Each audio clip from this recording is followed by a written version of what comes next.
welcome to a special episode of Missed Mando, a disc golf podcast covering the disc golf world.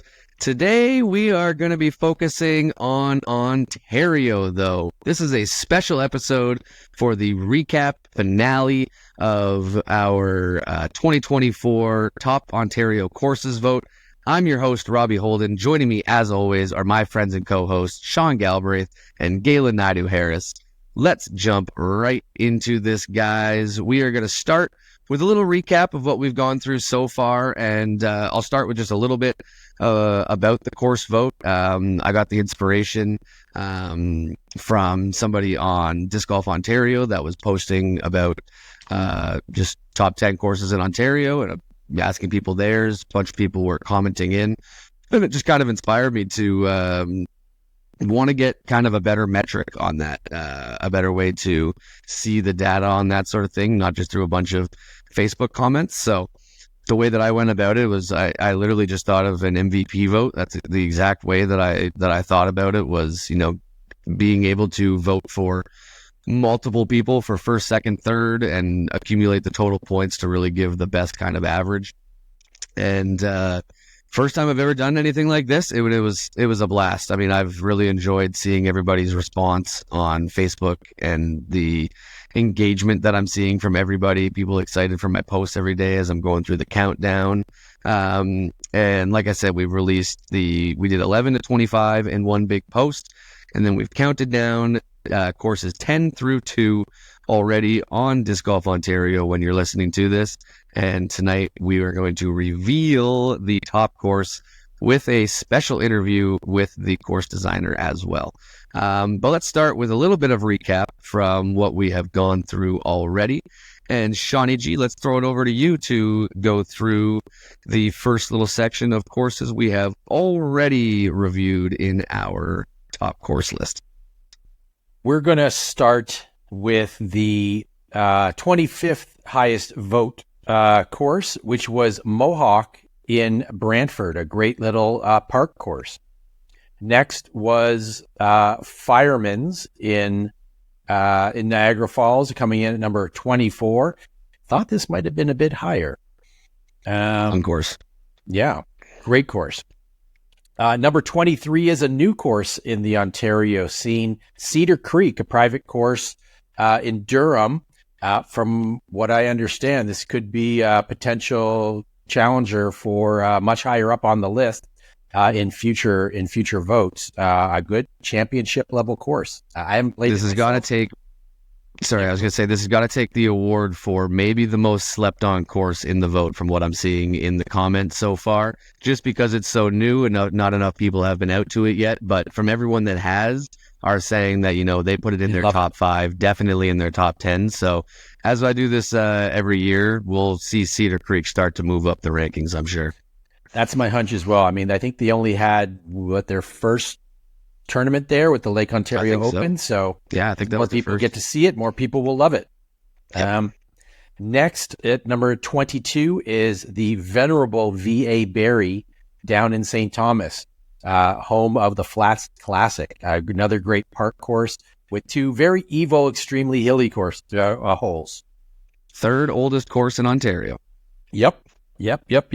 Number 21, Limberlost Links, another relatively new course, but one that's gotten a few more plays on it than perhaps Cedar Creek because it's hosted provincials and the Knock. It is a really fun course, just outside of, it's probably my top 20, I would say. Coming in at number 20, River's Edge, also known as St. Julian's, down in London, Ontario. Super fun course, and one of the holes and one of the layouts has 1,000-foot long hole. Great little fun course there. Coming in at number 19, we have Eastview in Guelph. Again, really fun, super technical, mostly wooded with a couple nice open bombers across the field. Fantastic addition to Guelph Disc Golf. Quick little shout out from me here to my home club, the Guelph Disc Golf Club, and the way that Eastview has shaped up, going from just the initial 9 holes to now the full 18, tee pads. They've even now added, for anybody that has been to the course and has had to walk down the ridiculous slope on hole 14 and 18, they have now added a cutback onto the hill so you can zigzag down the hill with better footing.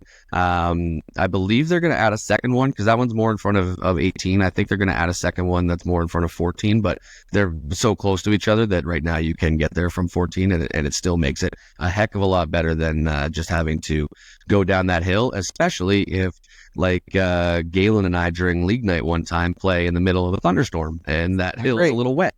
No, especially if you have a little bit, as well. Exactly. That switchback is a huge new addition to that. Huge addition, and shout out to the whole Guelph crew for the work that's gone into Eastview lately. It's shaped into a fantastic course. And yes, and sorry, to be clear, that was me. I realized I was on mute booing, not because I have any quarrel at all with Eastview. I actually love the course a lot, but just because I knew it was Robbie's home course or one of his home courses, and I was like, let me try to bother my podcast co-host here. But yeah, whether it's rain or shine, I love a round of Eastview. What a great course. Coming in at 18 is the disc golf courses at a golf course at Foxwood, home of the Foxwood Open, a big A tier. Very long, lots of OB, great, really great track out there. Number 17 is up in Halliburton, Abbey Gardens. I haven't had a chance to play this one yet, but I hear that it is just an absolutely gorgeous course to play. Galen, I think you like this course. Yeah, not a whole lot to add, Sean. But yeah, I mean, the things I look for in a course that I think I'm really going to love are, a natural environment that's conducive to disc golf, but also, makes a beautiful backdrop. And of course, that has a good mix of different challenges to it. And that is what I see in Abbey Gardens. Like, it has forehand holes, backhand holes, wooded shots, open shots. And I've only played there a handful of times, but it really made a mark on me. So, we're going to do our personal top 10s later. So stay tuned, because I really enjoyed playing there. Coming in next is at 16, Bronte Creek Provincial Park. One of the most dominant clubs for playing in the Ontario Club Championships. This course has been around for quite a while. Everybody knows it. Everybody plays it. Great course, and did well in the ratings. I think it's your home course, isn't it, Galen? Yeah, sure is. I first picked up disc golf playing at a small little pitch and putt around the corner from where I live. Not a hole longer than 215 feet, and it had a lot of fun there. And then a friend texted me and said, "Hey, you got to try this course out, Bronte Creek. It is so much fun. It's going to be a great time." And I went out, and it was a great community there. 2 sets of tee pads, 2 sets of baskets. You can play 4 different courses there, or if you're feeling crazy, like we often are on tags nights, you can mix up the holes as you go and play almost an infinite number. So, it's one of those things where, like, there's this trope of being like, when you're talking about somebody who's in your personal life, like, oh, this guy is a great engineer, but he's an even better person. This is a great course, but the club is even better. I love the people that play there, and I wouldn't be doing this course justice if I just talked about how great the course was. But there's a lot of courses that have really active, engaged communities, and Bronte is totally. I wouldn't trade that being my home course for anywhere, despite running the league over at Kelso, which I hold in equally high regard. Bronte has this special place in my heart. So love it, love it, love it. And back to you, Sean, for number 15. Bronte is definitely a special place. It's where I got my third ace there. On my birthday, during my birthday round, you absolutely disrespected Robbie. Sorry, just really quickly, have to make mention here because I have played, I think at this point, north of 250 rounds at Bronte. I don't have ace yet. I've played more rounds there than I've played at the rest of the courses that I've played combined, at least as of the last time that I checked. But whether it's there or King's Forest or Kelso, there are sort of 3 courses that I think of as my home course, but Kelso is, Bronte is far and away the one that I've played the most rounds at. I have no aces at any of those courses, and I have been just itching for one at Bronte. I've chained out on 9 reds. I've chained out on 8 yellows. I've chained out on 17 reds. I think I have one more chain out and about at least a half dozen, if not more, like 10 basket hits. But the discs refuse to hit and stay in the baskets for me at Bronte Creek. So I'm infuriated that Sean has an ace there on Robbie's birthday, and I have no aces at all. Maybe we'll have to do a birthday round for you this year at Bronte, Robbie, and I can back it. Yeah. Coming in next at number 15 is Brantford's Winter Farms, the double course at the Winters Farm. You've got the really long bomber course and the technical woods course. Really tough, both of them. Where I played my very first tournament, like 3 months after I first threw a frisbee. It's a great course. They just hosted a big tournament there as well, which we'll probably talk about on the next episode. Number 14 is a course I haven't somehow, having played more than 140 different courses, somehow I haven't gone out to this course, the Eddyville Super Spin, host of the Eastern Canadian Nationals this year. This is a pretty legendary set of courses, but I haven't played it, and I think some people were expecting this one to be a bit higher up in the voting as well. They're definitely one that some people are very vocal about on Facebook in the comments, which has been an added little bit of entertainment to this whole process. Has been the Facebook comment section, as it usually is. But yeah, Eddyville is a fantastic course. I lived in Ottawa for a little bit. Well, technically Gatineau. That's where my mom and my stepdad currently live as well. So I make trips back out there all the time. Love to stop by and play Eddyville. There is it used to be the Prodigy Dream Course and the Innova Island Dunes. It is now I could be flip-flopping these because they changed it. I believe it is now the Axiom Dream Course and the MVP Island Dunes. I could have flip-flopped them, but it's Axiom and MVP now. And it's 2 fantastic courses right on the same property. Lots of the tournaments that they hold, a lot of people camp out together in the field there. It is always a good time, and the courses are great. Personally, myself, I prefer the Dream course. Some of the holes on there are super fun. There's like almost like a zigzag, like par 5. It's like kind of like a lightning bolt kind of design. That's really fun. Bunch of winding stuff through the woods. It is a fantastic course. I haven't been this year. Unfortunately, I didn't make it out to Eastern Canadian Nationals. Sounded like that was a good time out there for that. Hopefully I'm back next year because Eddyville is a very fun place to be. Absolutely. Hoping to eventually get out there. Another place that I hope to get out to a lot more often than I currently do is the number 13 course on our list, the Green Lane Sports Complex in Paris.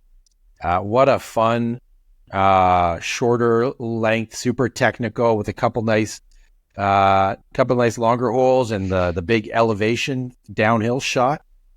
Super, super fun course, beautiful course.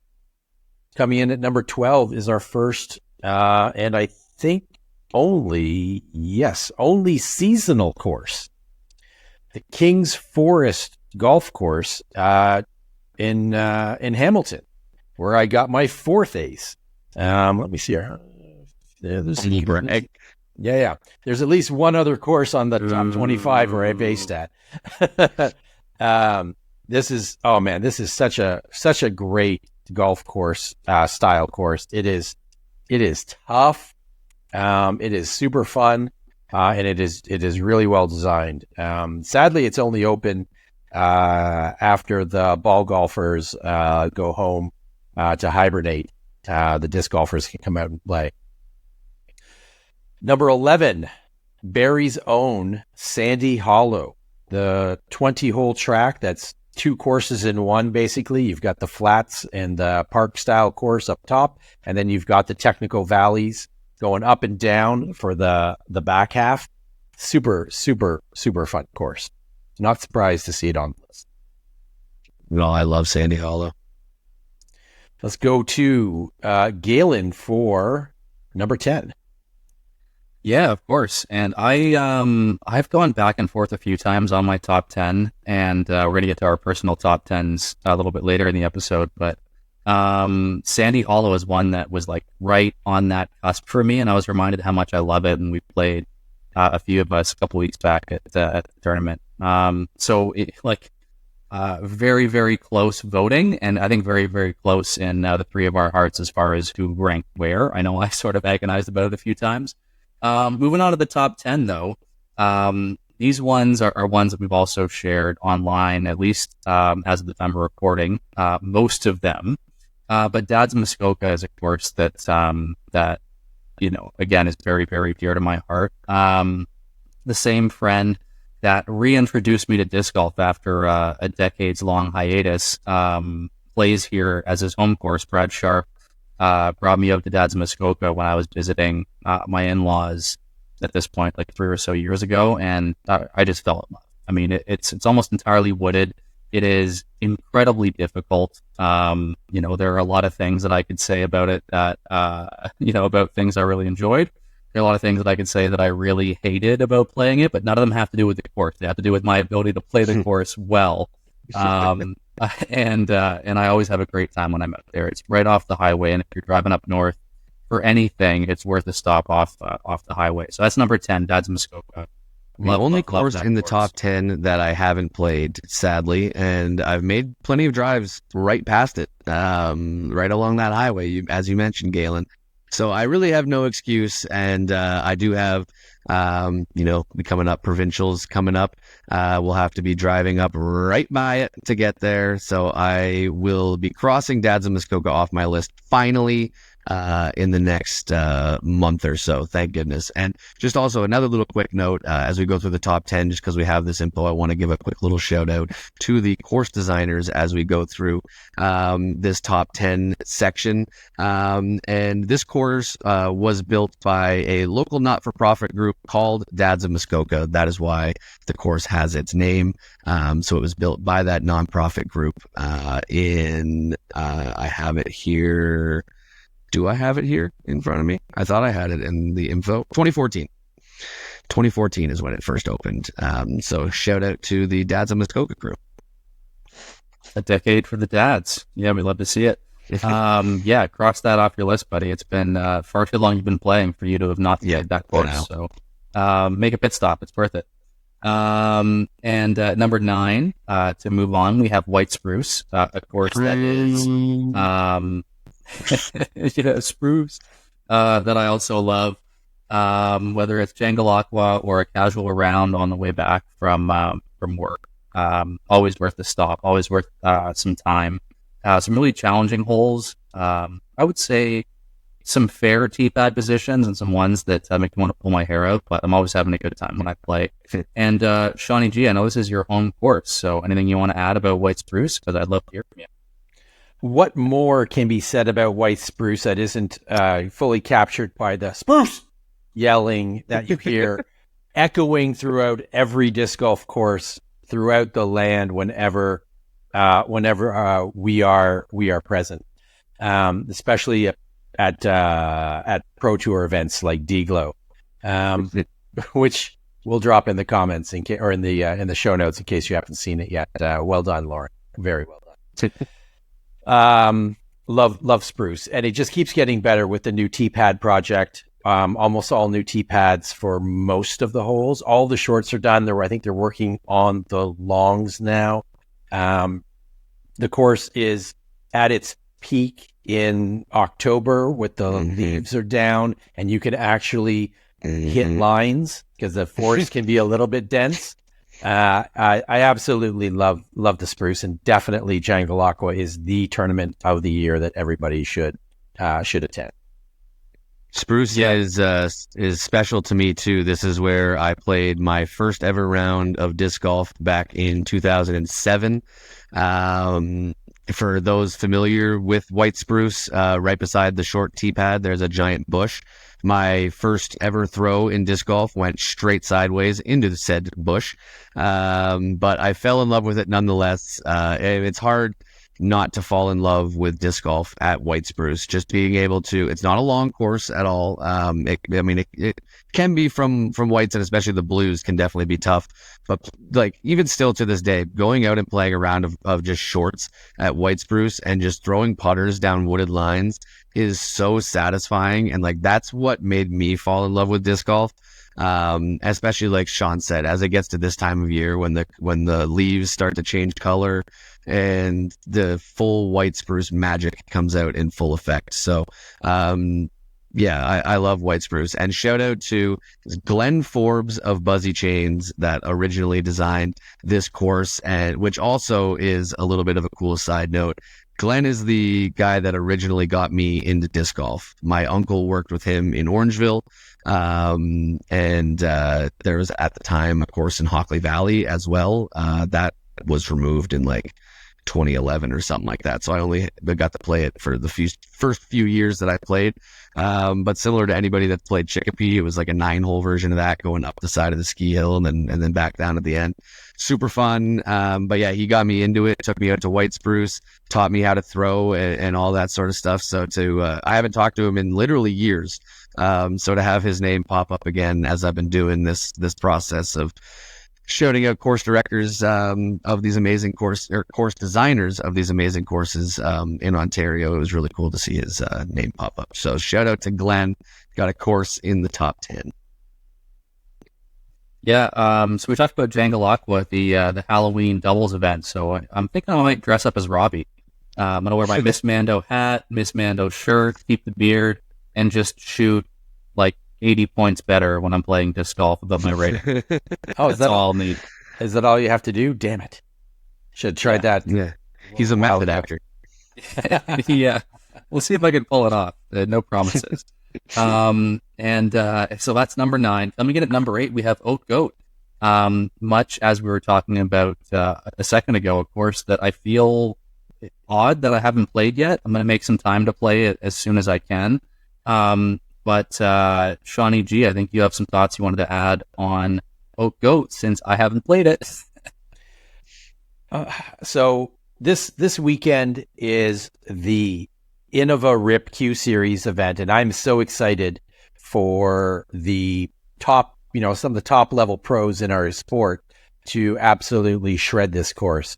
I went out to play it on the weekend. It was windy, as the Goat very often is, and I played the FA1 FPO layout and shot a plus 21. Absolutely, pretty much garbage round. It's a tough course. I think at best I could maybe shave off 6 strokes. Like, the whole we think the Olympics should have an average person play these sports to set the benchmark. So here we go. MA3 checking in. Plus 21. We'll see how that holds up over the course of this tournament. But what a great course! Some nice long bombers. It is spectacularly maintained, and Hope Goat itself, the goat farm, is just super fun. We've got a great cafe on site. It's super fun course. In no way am I surprised that this is in the top 10. No, 100% deserving of a top 10 spot on this list for sure. Shout out to course designer Daryl Bankus, who we had on our last regular episode of Mist Mando to talk all about the Innova Rip coming up. It is a fantastic course that he has designed, and like a mad scientist, course designer has continued to meticulously work away at nonstop out there to the point where it is now, and 100% deserving of a top 10 spot on this list. 100% from what I've heard, and I can't wait to get out and play around to corroborate those testimonials. And moving on to number 7, a course that is, like I've said this like twice this episode already, but I feel this way about a lot of courses, near and dear to my heart. I have a very special memory at Newcastle Disc Golf last year, playing in the Forefathers tournament. And this has never happened to me before and probably never will again, but I was getting ready to tee off and we were all sort of talking about like ace spots and paying in, and like you have to make sure you do because you never know. And I was saying, yeah, I didn't pay into my ace spot once at Abbey Gardens and hit an ace, and never again will I not pay. And said that. Somebody was like, oh, it's whatever it was, 8 o'clock or 9 o'clock, probably tee off, and we heard the, start it up. And so we did our little fist bumps, and I walked up and proceeded to immediately ace the elevated ace hole from the Ontario Club Championship Tour for a sweet bag, and I wound up taking home the entire ace pot, despite there being like 5 or 6 aces on the weekend because nobody else paid in. So take this as your lesson, pay in to the ace pot, and also just play Newcastle. It's a nice little mix. You have some sort of traditional golf course holes. You're playing through the woods. It's got what I believe has been dubbed the hardest par 3 to birdie, or the hardest hole to birdie in Ontario, and I would certainly agree with that. Oh, formerly. Okay. Formerly the hardest hole to birdie in Ontario. The next course on the list has the current champion. That's for sure. Yeah, I don't. That is definitely a fact. I love Newcastle. It was my number one course on my list. I think it's like the perfect integration of a disc golf and a ball golf course. Playing through the woods between the fairways and only, occasionally kind of popping out. Super fun, super technical, beautifully designed and maintained. All of the bridges, the intricate woodwork that they've done, like it is the gold standard for that. And shout out to the course designers, who Robbie is going to shout out next, for designing and maintaining such an incredible course. And technically 2 different courses, because in the winter they change it up entirely, and it's another fun, different course. Yeah, it's. I want to give a little quick shout out to, as Galen likes to say, not friend of the pod, but friend to us on the pod, because I'm sure she's a friend of all of ours. Rach, she commented on the post when I posted this on Disc Golf Ontario, saying a whimsical disc golf gem, and I don't think there is a better way to describe Newcastle than that. The gnomes that you find on the course, the plinko board behind the plinko hole number 4, the wooden walkways, and like hole 16, the one that you aced, Galen, the way that it looks now, as they've continued to build up all the wooden bridges going down and the wooden backdrops like behind the tee pads and whatnot, like it is just so beautiful and well done. And yes, a big shout out to the course designers, Kevin McLeod, Chris Beatty, and Tanya Ramsey. It is a fantastic course, and one that I definitely agree is a top 10 course in Ontario. Oh yeah, has to be. And as we get to our personal top 10s, may see it significantly higher than just 10. It's 7, but either of those numbers for me. And coming in at number 6, we have Albion Hills. A course that I played for the first time earlier this summer, probably 5 or 6 weeks ago at this point, almost just on a whim. I mean, I've been hearing good things for a really, really long time. And, we're talking about the toughest to birdie holes. Hole 16 is that hole, at least as far as we're concerned. But, God, what a track. I mean, I sort of talked briefly when we were talking about Abbey Gardens about the things that I look for in a course. And it's, as you might talk with Gabe about a little bit later in this episode, a little bit, like you're looking for that like postcard moment that, like if I'm standing on a tee pad, oh my gosh, look at the beautiful backdrop that I'm about to throw upon, that you want to sort of preserve for future players and friends and family, and go like, guys, you won't believe what I'm doing today. This is crazy. Albion has that in spades. It has tough holes. It has birdieable holes. It has long holes. It has short holes. It has golf course holes. It has wooded holes. It has forehand holes. It has backhand holes. The diversity, the beauty, I couldn't say enough good things about this course, and I played it once. So I think that tells you a lot about how fantastic it is. So, really, really big fan of Albion Hills. And Rob, anything you can add about who brought this beautiful course to life?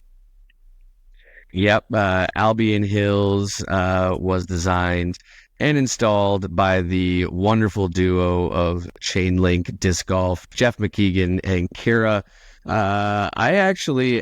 I've meant to ask her how to actually, is it Hovius? Yes, okay. I'm getting it right. I've always been meant to ask her how to actually pronounce it, because I don't like getting people's names wrong. So sorry, Kara. But yes, Chainlink Disc Golf, Jeff and Kara, they are fantastic. And yeah, I don't really have much more to add. This is a great course. And coming in at number 5, another course that I absolutely love is the course at La Fortune Park in, I believe it's Caledonia, technically. Ontario. One of the first courses that I played, it's more like an hour or so for me from my house these days than the 40 minutes I used to when I first started playing, because traffic has gotten worse. But I really, really enjoy it. And I think the fact that I play there regularly, speaks to how highly I feel about that course. There are probably 6, 7, 8, maybe 10 courses between me and La Fortune, and I'm still there a good 10, 12 times a year.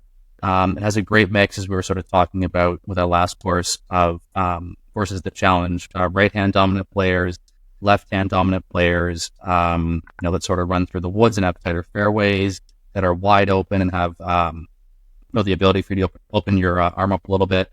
And again, sort of has those postcard moments where you're playing in some really natural beauty as you play. So a lot of love for me for La Fortune. And Robbie, who's behind this course that we all love so much? Well, Fortune was designed by Chris O'Zollins and the Caledonia Disc Golf Club in 2018. So a relatively newer course. There's so many new courses in Ontario popping up, but 2018, not even 10 years old yet.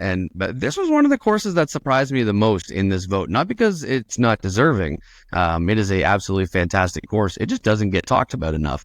I don't hear people mention it as often, and it doesn't host tournaments either. I don't think there's ever a tournament there, which is unfortunate. Some of the comments on the post for this were hinting that maybe some people are interested in changing that in the future, which would be amazing. But absolutely a fantastic course, and obviously more popular amongst Ontario disc golfers than I had thought in my head. Yeah, certainly a course that makes an impression as far as I'm concerned. So the people that I've talked to that have played there, they are eager to get back there, and I don't blame them. Coming in at number 4 is a course that, shockingly, despite it being 4th on our list of all of the courses in Ontario, is significantly higher for me on my list. I fell in love with Wolf Tracks at Bondi Village. And Robbie, you actually played, I don't know if it was my first round there or my second round. Round 1, maybe. That's where we met. It was round 1. I was trying to remember. But just a course that really captured my heart. I don't think there's a better time, at least for me, to play disc golf than in the fall. And the year that we played together was was provincials, and I was staying at a little bunkie, maybe about a 10-minute drive or 25-minute walk away, and woke up a little bit late. Thankfully, you and Marcus and they were all nice and gracious and didn't give me any crap for arriving 90 seconds before our tee time, back when that was still allowed. But we had a fantastic time, and I had a fantastic time that entire weekend. Again, I mentioned it is higher than 4th for me. I have played that course once. I played it for provincials. I haven't had the chance to be back yet, and it made such an impression on me that it is really, really high up my rankings, especially playing in the fall when disc golf is at its most beautiful.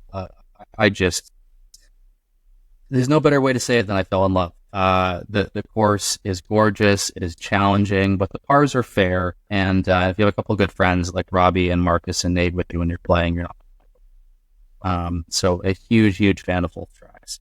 And now on to our top 3 courses, Well, guys. Hold up there, shooter. Let me give a quick little shout out here. No, I refuse. Don't shout out Kevin Farley. How dare you? Let me give a quick little shout out. Just like two amp. Kevin Farley. Go ahead.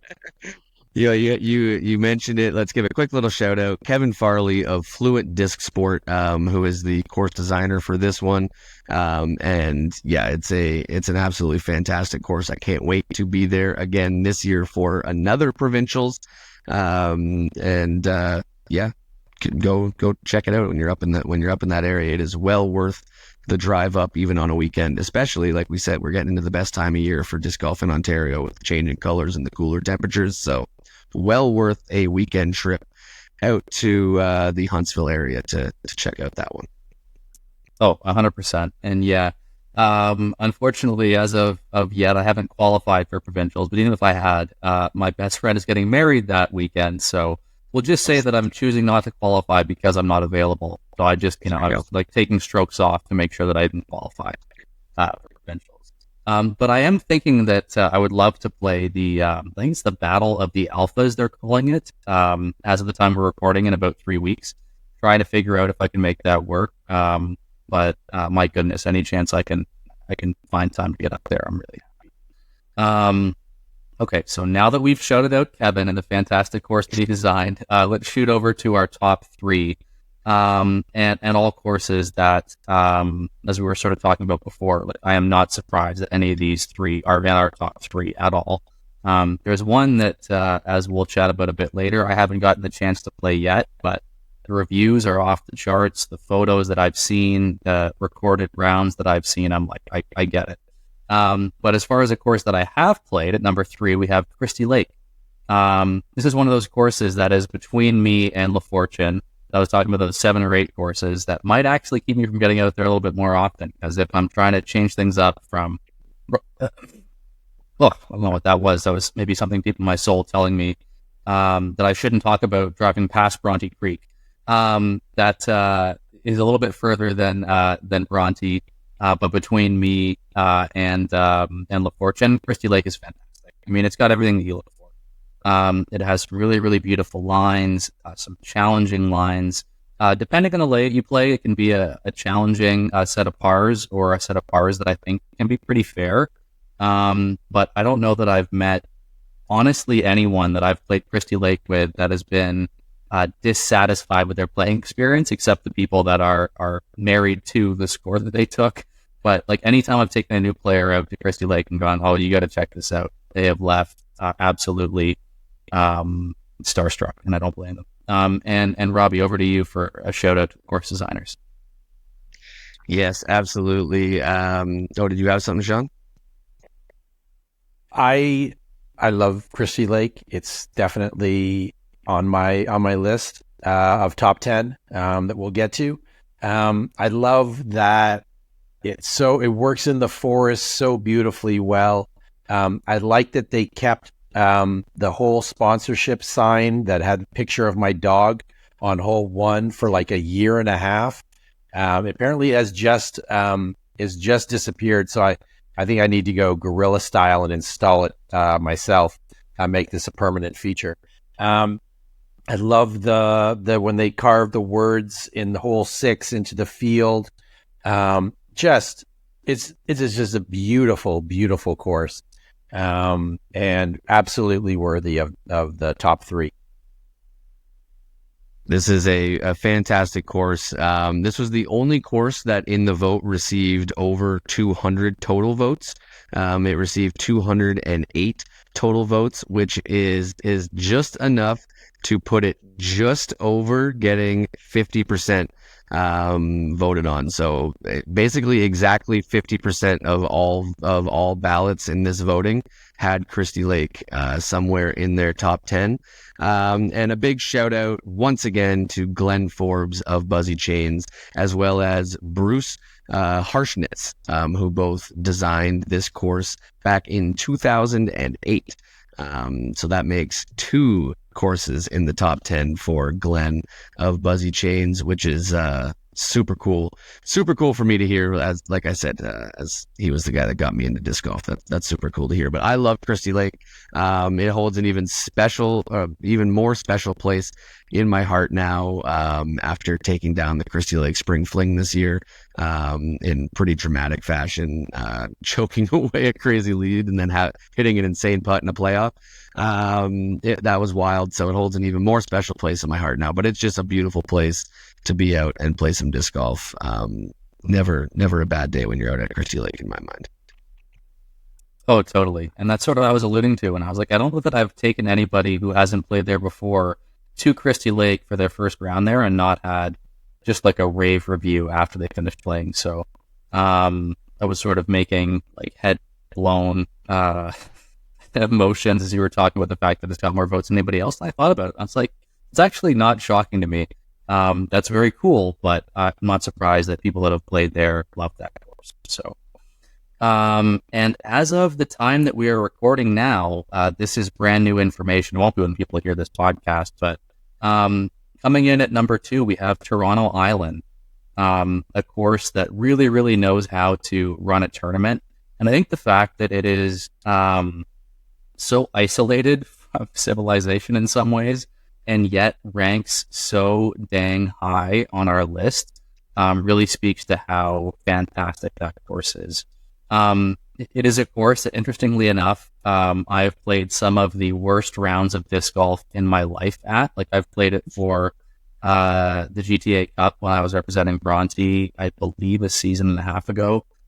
Played for the Toronto Island Maple Leaf that we all know and love, one of the premier tournaments on the Ontario rotation, and casually a couple of times. The fact that it is such an effort, even for folks in the city, to get out there and play around, and for folks like me that are, I'm out in Milton, Ontario. Like, if I want to play at Toronto Island, like, for me, it's a full day affair. There's no way for me to play Toronto Island and not leave early in the morning and get back like late in the afternoon to early in the evening. But for me, I love to, and it's worth it. It's a course that has everything you could possibly want. It challenges you.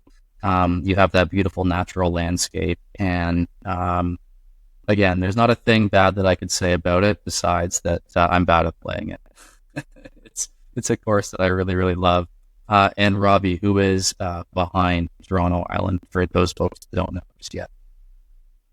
One of the best courses in Ontario, in my mind, for sure. No surprise that it is up here this high. 12-time world champion Ken Climo is on record as saying that this is one of his personal favorite courses. It is, I believe, the oldest course in Ontario. It is either that or Centennial Park, one of the two in Toronto. I believe the Island went in first. I could be wrong there. I wasn't even a twinkle in my dad's eye at that point. But this will change next year, but as of right now, it is still the only course outside of the United States to host the PDGA World Championships, hosted 1987 Worlds, and it was designed by Canadian legend PDGA number 3028. 3028, 4-digit PDGA, Michael Sullivan, who actually, at that 1987 World Championship, went to a playoff for the win. Unfortunately, didn't take it down, lost out to Greg Hosfeld. I believe that's his last name. And I believe actually someone might have posted some old school video of that recently on Disc Golf Ontario that like just screamed 80s, everything about it, from the fashion to the video quality. It was like, yep, this is 1980s for sure. But 100% deserving of its spot here. And yeah, I mean, as the oldest or one of the two oldest courses in Ontario to still be this beloved is awesome to see. And I love getting out there every year. Like you said, Timmel is a tournament that I'm looking forward to every year. So I can't wait to get out there. It is a day trip course, 100%. There's no way around it. You have to take a ferry to get to the course. Driving into Toronto can be a bit of a nightmare sometimes, more like all the time. Parking, all that stuff that comes with that. But as soon as you get onto that ferry and you're riding over and you're looking back at the skyline, getting a little bit further, and then as you get off and you're walking towards the path, and every once in a while some some space in the trees will clear, and you can see right across to the CN Tower and the whole skyline of Toronto. It's beautiful, and the course itself is fantastic. 2 tee pads, 2 baskets on every single hole, so you can play shorts to shorts and longs, or longs to shorts or longs. 4 different layouts you could do. I think even a couple have a gold tee pad, a third tee pad to really challenge the top players. But 100%, it is worth it for everybody that hasn't been out there. 100% worth it to take a day trip out to Toronto Island. There's even a restaurant on the island that I know in conversations I've heard a lot of people talk about as a ideal spot for a post-round bite and drink. So take the time, take a day, and head out to Toronto Island. I can't agree more with that. It is really a special one. It is the whole experience of going out to play this course. It's unique in Ontario. Unique. I don't know any other courses where you have to take a ferry to get to it. And you're greeted with such a beautiful park course, amazingly maintained by City Park staff. With certainly with the history that this course has. It is, isn't this where Elaine King won like MA1 or something, a tournament? Was it? Oh, I don't know that. Worlds? Oh, actually, I believe it though. It's such a spectacular course. It's absolutely worth the effort to get out there and play it. It's a must play in Toronto. And I remember when last year around this time, Brody Smith and Ezra Aderhold and Goose came through, and they said, how is this course not on the Pro Tour? They absolutely loved Toronto Island, as they absolutely shredded the hell out of that course.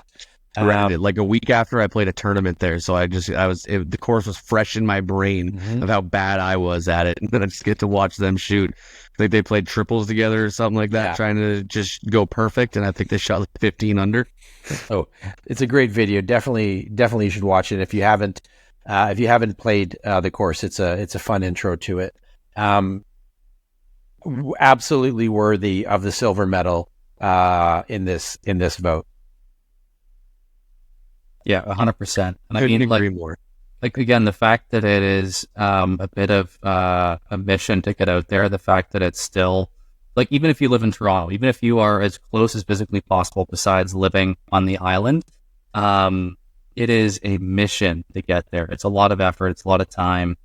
Depending on how you plan your day, it can be a lot of money. The fact that it's still finished second on our list, I think, speaks to the quality of the course. Yeah. I live in downtown Toronto, and White Spruce is my home course because it's an effort, especially on in the summer on like busy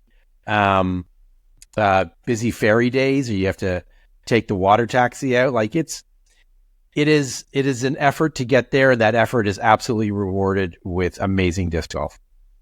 Yeah, absolutely. So, given that Robbie was the man behind our top Ontario courses vote, so we've got our top 24. Robbie, I'm going to throw to you for the number one, and any thoughts you want to add to sort of reflect on this process, of course. No, let's jump into it. Just a quick shout out to, we are so blessed with not only so many amazing courses across Ontario, but so many amazing course designers that are building these courses and shaping them and helping them grow. In the top 10, we had 9 different course designers, or like teams of course designers, as some of them were groups of people. Glenn Forbes of Buzzy Chains was the only one to have 2 courses in the top 10 with Christie Lake and White Spruce, and all the other course designers or teams of course designers are fantastic with what they do and are well deserving of their place in the top 10. And we just keep getting more and more amazing courses in Ontario. I can't wait to do this again next year and see how the results change as new courses start to come in, as people start to play courses more and people's games start to evolve, appreciation of courses start to evolve. I mean, there's so many different things that go into what your own version of a top 10 is. It's definitely not, I don't think there's a perfect way to do it, but, I thought that this was a great way to do it. I had a lot of fun doing it, and it seems that people have had a lot of fun following along and participating in it as well. With that, I don't think there's any more time that we need to waste hesitating. And with that being said, the number one course in Ontario, as voted by you, the fans, is Project 15. Project 15, designed by Gabe Robinson, 100% deserving. I think even before this vote started, it was one of a lot of people's predictions to end up finishing first in this vote. P15 absolutely dominated in the number one votes category, or first place votes, which gets you the most points. They had 62 votes for first place, which was 25 more than the next closest in that stat. And they won in total points by 1,100, which is a lot. So overwhelmingly the number one course in Ontario, as voted by the fans. It is 100% deserving of this spot, and I think we can add in a little bit of thoughts, our personal thoughts on the course, or as you're going to hear in our interview coming up, you'll know one of this trio right here hasn't even played it yet somehow. But we can talk our little thoughts about the course in a little bit, but let's send it over. We have a very special interview with course designer and owner Gabe Robinson to bring to you guys. It was awesome to have Gabe on. This is a fantastic interview. I'm really excited for everybody to hear it. So without further ado, let's send it over to Gabe. Our next guest is the owner of Project 15, which just took the number one spot in our 2024 Top Courses in Ontario vote. It is a pleasure to welcome to the Missed Mando podcast, Gabe Robinson. Gabe, thanks for joining us. It's such a pleasure to be here, guys. Thank you so much. Oh, the pleasure is all ours. And, let's start at the beginning with Project 15. How long have you owned the property that the course is on? When did the thought of putting in a course first come about? And what was kind of that first initial process like for the design and the installation? I could go on and on, so I'm going to try to keep it pretty brief. I bought the place in 2007, and it was around 2016, the end of 2016, that I thought, maybe I should do something sort of fun and sporty and so on. I played a lot of ball golf over the years and thought maybe disc golf would be a fun thing to get interested in. And the original plan was just sort of 3 little baby plinko holes. You'd play, 100 feet that way and 150 feet that way, and all around the sort of gravel pit that is the course. And as I thought about it some more and realized that there was a small investment and so on, and started to talk to some more people, I realized, well, if you're going to do 3, you might as well do 9. And if you're going to do 9, you might as well do 18 and so forth.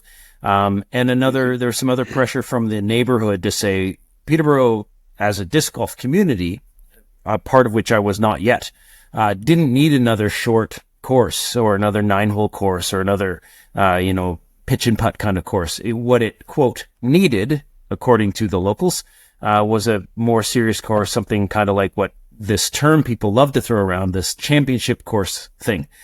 And, maybe my ego took over a little bit. Maybe this sort of whole thing got away on me a little bit. And that's part of what the name Project 15 as well, because it is this sort of project that will probably never end and never be finished. And then come the first month of 2017, I was actually starting to cut and starting to build, and learning on the go, which is one of the really nice things about this sport, is that you can kind of jump into it and pick up what you need to know fairly fast. Thankfully, I didn't make a lot of big decisions that were problematic or that needed a lot of backpedaling to sort of recover from. I've certainly learned a lot in the process. But by, say, March or April, the basic 18-hole layout had been designed, though not cut nor finished. So then we sort of rushed to get ready for provincials in 2017. It was barely finished at the time, sort of scratched out of the woods. But the nice thing is that rather than my original plan, which was, hey, I'll build a disc golf course. It'll take me, I don't know, 3 years, 4 years to sort of chip away at it, finish a hole here, and then come fall, I'll have 2 holes, Instead, it was like, well, let's get 15 holes open ready for the provincials tournament, which was rapidly coming up. I think it was in July that year. So I got open in time for that tournament. Again, the course was nowhere near what it should have been or what it would become in time, but got on the map, so to speak, got into people's sort of consciousness. And since then, we're getting close to 10 years since, something like 7 or 8 years. We've come an awful long way. And I've learned a ton, and I'm really pleased with where it's coming to now. And there's still lots of projects to do, but it's finally starting to take the shape of what I want it to be. So, Gabe, what is the history of the property itself? It has some pretty interesting sort of topographical features. Is it an old quarry, or what's its history, and how did you come to be involved with it? Well, I don't know a whole lot about it. I know that the guy that I bought my house from, it's a 100-acre parcel, and the fellow I bought the house from, he was the first person to build any kind of structure on this land. Prior to that, I'm guessing about 100 to 150 years ago, somebody probably cleared most of the land, burned or sold the lumber, and stacked up a lot of these rocks to make kind of animal enclosures. So I think they were trying to make pasture for cows. And because it's basically sand, gravel, pretty poor land, I imagine after 2 years or one rainfall, it turned to mud and then it turned to dirt. So I'm assuming whoever, did all this work, it didn't really pay off. So eventually this guy I knew him from the construction industry. He was a timber framer. He bought the land in, I think, 1985 or something. And he and his family moved to the East Coast in early 2000s. That's when he sold me the house. And of course, at the time, I said 2007, disc golf was not at all on my radar. Around the time I've been playing some ultimate frisbee, and that for a lot of us was sort of the way that I got into disc sports and met the people who were interested in disc sports. So yeah, some kind of farm project, some kind of timber project way back in the day. It's not arable land in the sense that you can't grow any kind of crops here. But it turns out to be a pretty good disc golf course. And part of the reason for that, to answer your other question, is that it's a gravel pit. So people have been drawing gravel from this land for, I have no idea how long. But the sort of local story goes that there's a couple of kilometers of road just here on the 15th line that was built using this gravel. So I don't know how true that is, but that's the story. People have been bringing truckloads of gravel out, and that's how that big pit area that is on holes 18 and 3 and 2, and 17 as well, 15. That's how that was formed. It's all this glacial riverbed, underneath the glaciers, all this gravel and sand that they left behind. So it's pretty interesting topography. And that's all very, very old, like limestone, chunky rocks and erratics from the glaciers that was pushed in here, and a fairly young forest. I think they cut down almost all the trees in the neighborhood as we did when we were colonizing this part of the world. And a whole lot of it's grown back. So, the back lot where you play, from hole sort of 3 on to about 16, that's all pretty young woods, but it's fully mature, high canopy woods, which is really another beautiful part of the course, in my opinion. Yeah, I love that. And Gabe, you sort of alluded to this a couple of times in your answers, but for the uninitiated like myself who haven't gotten the chance to play yet, the word project seems to hold some special meaning for you. Is there an origin to the Project 15 name that I'm just not privy to? And hopefully I'm not embarrassing myself with the disc golf community too much by asking, but I've heard about the course and I've only heard spectacular things, but I haven't actually heard like an origin story for the name. Oh, don't be embarrassed at all. It's actually kind of a stupid name. I like it, but I think it's kind of a stupid name. It was originally a placeholder name. The people that I sort of fell in with that I was working on the course with early on, I kept referring to it as the project because I like projects and I didn't know what else to call it.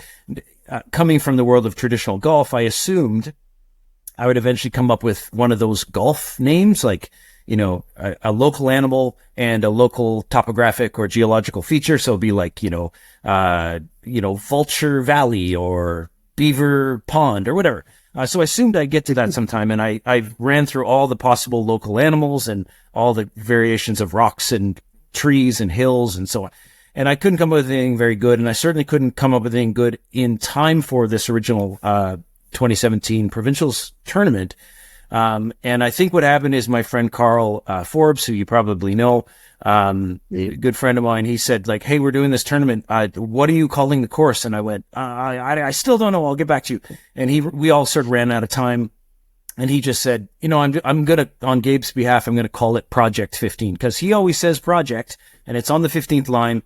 So that's where it was born. And I thought, oh, Carl, that was a great idea. And in a month, I'll change it. I'll come up with the right combination of, Coyote Valley, Coyote Woods, Salamander Creek, something. And nothing has come that really works. I joked to a friend just the other day, like, should I change the name? Like, Project 15 sort of doesn't say disc golf. It doesn't say anything that it sort of elicits this feeling of disc golf. And he looked at me like it was the craziest thing I've ever said. No, it's Project 15. I thought, okay. I mean, okay, that's fine. I just thought I always meant to change the name. Anyway, it's stuck, and I like the name, but I keep sort of going back to this idea. Can we find a couple of animals and trees or something that would work? And anyway, I think I got to give it up. I think it's just going to be Project 15 forever. And anyway, that's the, Galen, that's the original origin story. So. No, I love that, Gabe. And there's a bit of symmetry here. There's a local conservation area, under a conservation authority called Conservation Halton in my neck of the woods, that has opened, recently, a new park. It's maybe a year and a half, 2 years since the first, launch now. And they initially, and they opened this park, the other bit of symmetry is in a quarry, and called it Area 8, thinking we'll come up with a name at some point. And we're 2 years in, and it's still Area 8, and now people are attached to the name. They're like, no, this is Area 8. And I think we'd have the exact same conversation if I had said to somebody, hey, what if we talk about changing this because I do some work with Conservation Halton? They'd be like, no, it's Area 8. And no, it's Project 15. I think it's one of those. I mean, it reminds me of, I suspect I'm a little older than you fellas, but when I was working in the sort of 90s and early 2000s, there was this thing where everybody would sort of name their business after the studio or the place where you worked. So a guy I know had a place, and it was like his whole business was called Studio 10A. And that's because his office was Unit 10A in a building of, similar little offices, little commercial spaces. So it still sort of feels to me like this outdated idea to call it something about the line that I'm on, the 15th line of Selwyn. And well, it's my project. Yes, that part fits. But again, I keep thinking, all the great ball golf courses in the world are called, Rural Route 7, the golf course on Rural Route 7, Anyway, enough about that. I'm stuck with Project 15. I think it works. I'm pretty happy with it. The Project 2 thing's kind of fun. The small course that's now its little sister. But yeah, here it is. It's Project 15, and I can live with it.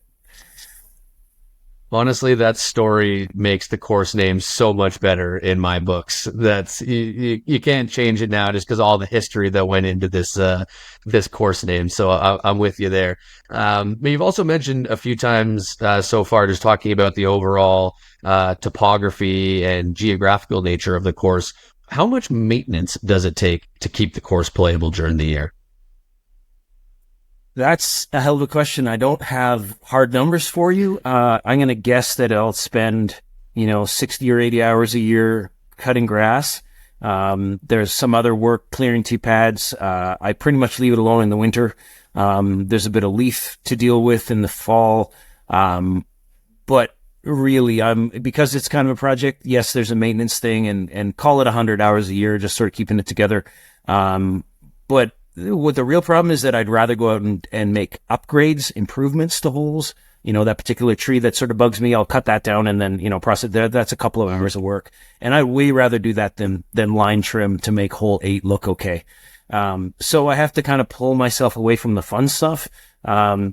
And there may well be a day when there are sort of no more major improvements to do, and I'll just have to sort of glumly wander out to the back and trim grass and, rake leaves and just go, oh man, maybe I should build a third course.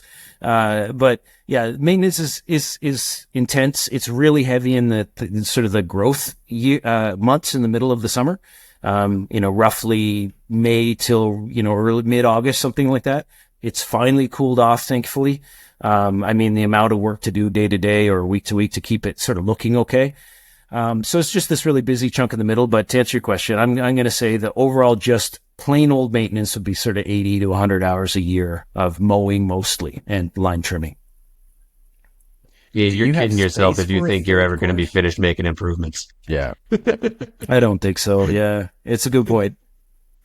Do you have space for a third course? I almost don't want to talk about it because I might get some stupid ideas. And really part of the story here is honestly, this whole thing got out of hand. Like I thought I'd make a couple of holes and it'd be fun to learn how to actually play disc golf myself. Cause I like golf. Golf is golf. Whether you're playing with soccer balls or golf, golf's a cool thing to do. Mm-hmm. And when you add the social element and the, really the working on your craft and the precision of your shots, all that stuff's cool. But yes, the truth is in the back where it is truly high canopy forest, there's room for another course. I can't imagine actually going so far as to do that. Part of the reason is the land back there it's undulating land, but it's not interesting land in the way that Project 15 is. And if you enjoy sort of course design nerd out geekiness like I do, a lot of the features of Project 15 that work are around mounds and the gravel pit. And I think this is most significant other than big trees. It's working from open space into the forest and from the forest through the tree line that is at the edge of the forest. If you think about it, a whole bunch of holes on this course go into the woods and then back out of the woods and back into the woods. So if you just end up in the canopy, I only have, I think, 1 or 2, maybe 3 holes that are truly just under the canopy. And those aren't necessarily the most interesting holes with respect to what is there naturally. There's some cool land. There's some swamp and some marsh and a whole bunch of, chunky rocks back there. If I put in another course at the very back, it would be hard to get to. The footing would be worse. It would be entirely bad footing with no sort of grassy breaks, nice areas. There'd be nothing I could mow with a mower. And there aren't tons of really interesting old trees back there. So yes, I have the room. I have another 30 or 40 acres I could work with. I can't see it happening, and I'd sort of prefer to not imagine it at this point. One thing that could happen is potentially a couple little extensions. So there might be a 2 or 3 hole loop that comes off of the end of hole 3 or comes off the end of hole 6, and we just add a couple holes because whatever this convention about having 18 holes, it's as arbitrary as anything. So we could have a 21 hole course, but the last thing I think Project 15 needs is to be longer and harder. If we're going to have a bunch of pros through for some reason, we could extend some holes for sure, but we don't need to add holes. But again, to answer your question, there's room back there. Maybe you'll come and design some holes and I'll just help you. What, in addition to just being able to maintain the course, what have been some of the challenges, of sort of operating the course? I'm thinking probably parking, or just sort of noise to neighboring properties. How has the reception with your neighbors been? Or how has it been managed other than signs that says, please be quiet? The neighbor thing has been okay. I have a couple of really nice neighbors, but we're on a little bit strained terms. So that's a piece of why sort of preemptively I'd like everybody to be quiet. The other reason, and I'm less forthcoming about this, is I live here and I don't want to hear you guys yelling when you play. So as much as I love you, I just, for this to work, I need to feel also like I live in the country and it's pretty quiet. Now that's just a sort of minor annoyance on my part and I can live with it. If things go south with my neighbor, who's like a counselor on the municipal political board, it could be bad, and I don't know what will come of it, but I don't think that a lot of these kinds of ventures are explicitly legal. I've spoken to the municipality a couple of times about this, and they don't have a page for it. They have a page for like private walking trails. They have pages for real golf courses that sell beer and spray herbicides and all that stuff. So they have a box for those different formats, but nobody so far has done a disc golf usage entry into the usage guides. So they sort of quietly, touched the side of their nose and went like, if this doesn't come back to me as a problem, I don't think we have a problem. The day-to-day operations of the disc golf course, for the most part, are not a problem. I might average 4 people a day come and play. It might be 20 on the weekend and it might be 5 on the average day, whatever it is. And those people, for the sake of their noise and their impact on the local scene, are pretty minimal. The challenge comes around when you have tournaments, and, to have a tournament, there's always pressure to have as many people as possible coming through it. To pay for it, to make it worthwhile, to have the kind of energy and buzz you want. You've only got 18 holes. We use a 19th hole as a ghost hole to sort of make it run a bit smoother. But so you only have 19 times 4 slots, really, unless you do sort of flex starts and you run from 8 in the morning till 8 at night. But the problem, as you sort of pointed to, was parking's a problem. I have a small parking lot.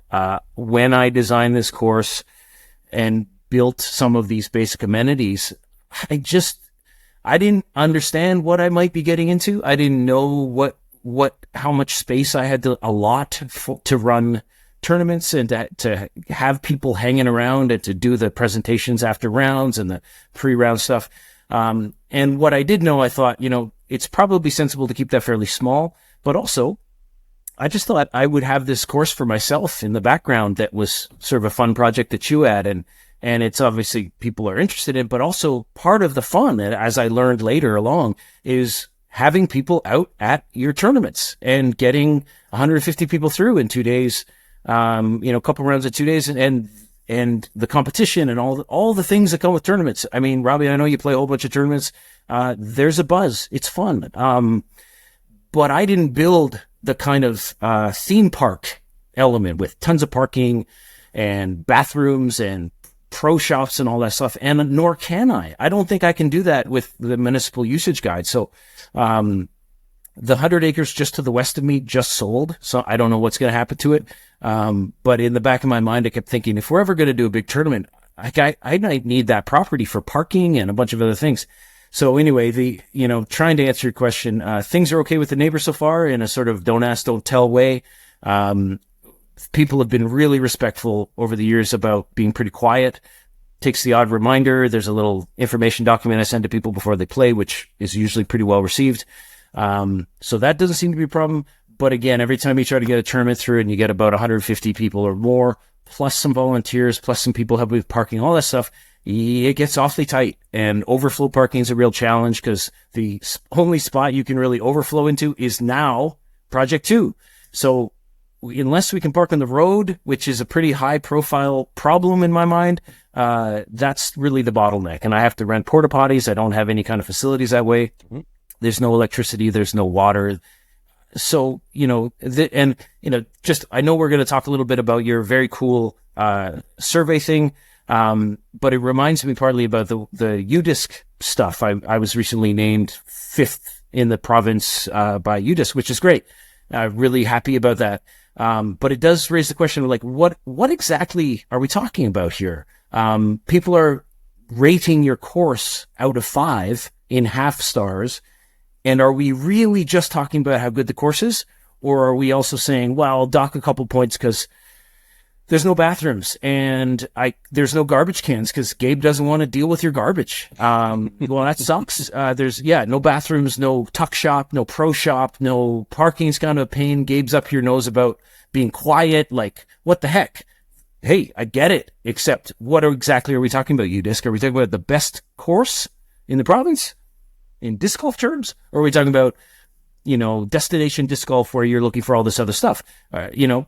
Take Hope Goat. Those are 2 very different models, for example. Before you ever get to the course, these are really different conversations about what these businesses, this is not a business, but these ventures, what we're trying to do and what we're able to do. So I know I'm a little bit off topic with respect to your question, but hopefully that gets close to the answer. You mentioned P2. So you have basically 2 full courses on the property. What, for the people who haven't been, I haven't been since you put P2 in. What are the sort of the differences between the 2 courses? Let's assume for now that you and your listeners understand Project 15 well enough. Project 2 is a short course. The 2 it's the second course, Project 2. But also just sort of in the back of my mind, disc golf conforms to the ball golf paradigm in a lot of ways. So when you get a hole that's 125 feet long, we call it a par 5. Pardon me. We call it a par 3. Even though, in fact, that's really a par 2 for most people. If you get a 3 on a 125-foot hole, you're surviving, but you're not actually scoring in any meaningful way. So that's a piece of what that Project 2 means.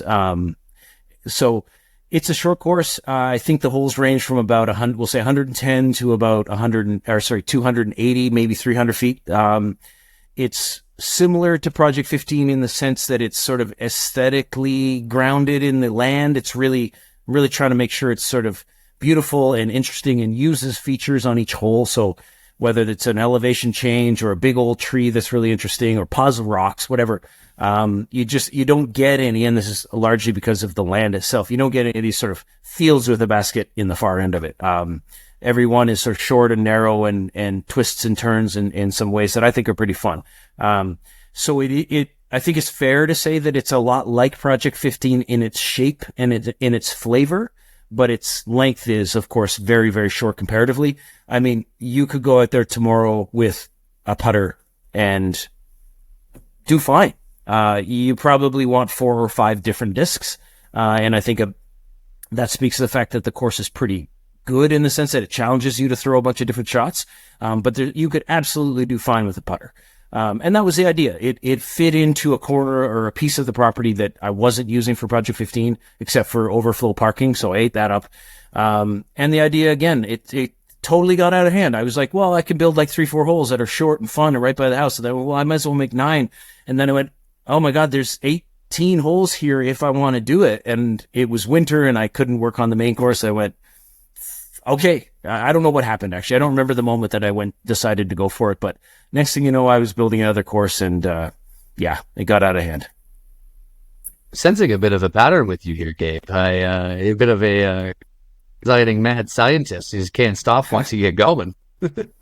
Yeah, there's some criticism in there, of course, that I deserve, but I'm going to focus on the gentle little compliment that you're giving me, and I'll take it. No, that is 100% a compliment. And, for myself, someone that is not as familiar with P15 as I would like to be. Unfortunately, I live all the way in Cambridge. It's a bit of a hike for me all the way out to north of Peterborough, but I do make it out there whenever I can. My mom lives in Ottawa, so I do try, and when I'm driving up there, I'll get off the highway, go up through Peterborough Way, stop at the course when I can, and of course, I love playing in tournaments. But you did mention when you started with the P2 question there, assuming that most people know about P15, but assuming some people don't know much about P15, we know that at least one co-host on this podcast hasn't lived up to his end of some things and hasn't made it out there. But for those who haven't played the course, let's hear it straight from the horse's mouth. What would your elevator pitch be to someone that hasn't been to P15 on what they can expect? That's a hell of a question. And in some ways, I'm going to get myself off the hook here by saying, like, I'm almost too close to it. I don't know if you remember when you did art as a kid or whatever, maybe you still do. And you look at the painting you did or the drawing and you're like, all I can see are the 6 or 8 bad parts. And then your friend comes along and goes, oh man, I love it. I love how this piece of the composition works and so on and so on. You're like, oh no, all I see is the error, right?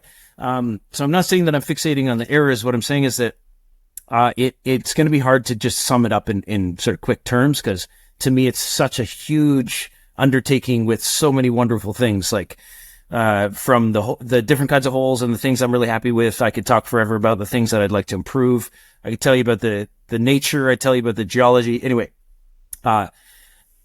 again, I don't quite know what this idea of a championship course really is. And if we're really interrogating that idea, we're actually talking about pro level courses, and the lengths and the pars and all that stuff sort of, they're not what apply to most of us who are not even casual disc golfers, but like perhaps serious disc golfers. You, again, Robbie, you compete a fair amount, but you're not playing at the level that Calvin Heimberg is playing, and you don't need the courses that Calvin Heimberg needs. So anyway, whatever championship means, the idea is that this is in fact something like a championship course. I think par is in the neighborhood of 66, if I remember, for the big layout. It's supposed to be long. It's supposed to be challenging. It's supposed to ask you to throw a whole bunch of different shots. Of course, I should probably mention that there's some spots where the footing is tough, and that necessarily makes the holes a little bit shorter. If you can run up to it on a perfectly level ground, you can run up to your shot. You can throw just about anything. If you're worried about stepping onto a rock or into a little hole, it certainly changes your ability to throw far. I try to keep that in mind when I think about the distances and the pars and so on. Back to the idea of an elevator pitch. I think the CEO I'd be pitching would just find me sort of to be an annoying little geek who wants to talk about disc golf courses. It's big, it's long, it's challenging, it's supposed to be hard. It's developed a ton over the years, and with respect to where those margins are, it used to be sort of like hallways in the woods, and now it's a whole lot more easy to throw big shots through the woods. It uses some really interesting terrain. If you're interested in geology and old geological time, there's some wonderful bits of rock and shield and so forth that show through. But this idea of trying to be a course that makes everybody happy, I didn't really get into that. I said there's tons of courses like the Zoo in Peterborough, and name a course that's sort of short in a municipal park. I didn't want to do that. I didn't want to have a super narrow course. I didn't want to have a short course. I wanted this thing to be, this is going to sound a little bit obnoxious, I think, but in my mind, the idea was, if you're going to build a course, why not build something akin to Augusta? Why not be the Masters? And I don't mean that I got there, but I just mean that was sort of the direction. Make this thing hard. Make it beautiful. Make the experience something different from going to a park. I'll add the idea that you have to be quiet, so it gets a little bit even nicer in that respect. A lot of people come up here from the city and they're like, one of the things I love about the course is that it's quiet. I bring 3 friends and we all speak softly, and it's a complete break from the city. Okay, great. I'll take it. That's sort of like, putting lipstick on a pig in some ways. But again, the idea was like, let's make this thing hard, but let's celebrate its difficulty. And if you just hit the shots and you aren't greedy, the course isn't brutal. Now that it's been sort of softened on the margins. So that opens up a bunch of questions about what you're trying to do with the hole, where the challenge lies, how you balance a need for distance with a need to shape shots. It's not a bomber course. There are some chances where you get to open up and throw, but for the most part, you're going to have to hit pretty controlled lines. But also, if you just want to play kind of conservatively, you can do fine. And again, in disc golf, this is always one of those big questions is, if you are getting pars, are you succeeding? I mean, I'm not a very good player at all. A par for me on my own course, I feel pretty good about. A chance at a birdie, I feel really good about. I tend to miss the putt. But the better players, when I watch them come here, they do things that I'll admit I thought about it, but it's always a surprise. And again, that idea of how you're building a course that's going to work for the better players, that's a really real challenge when you are not a better player yourself. You have to learn a game that you aren't really playing.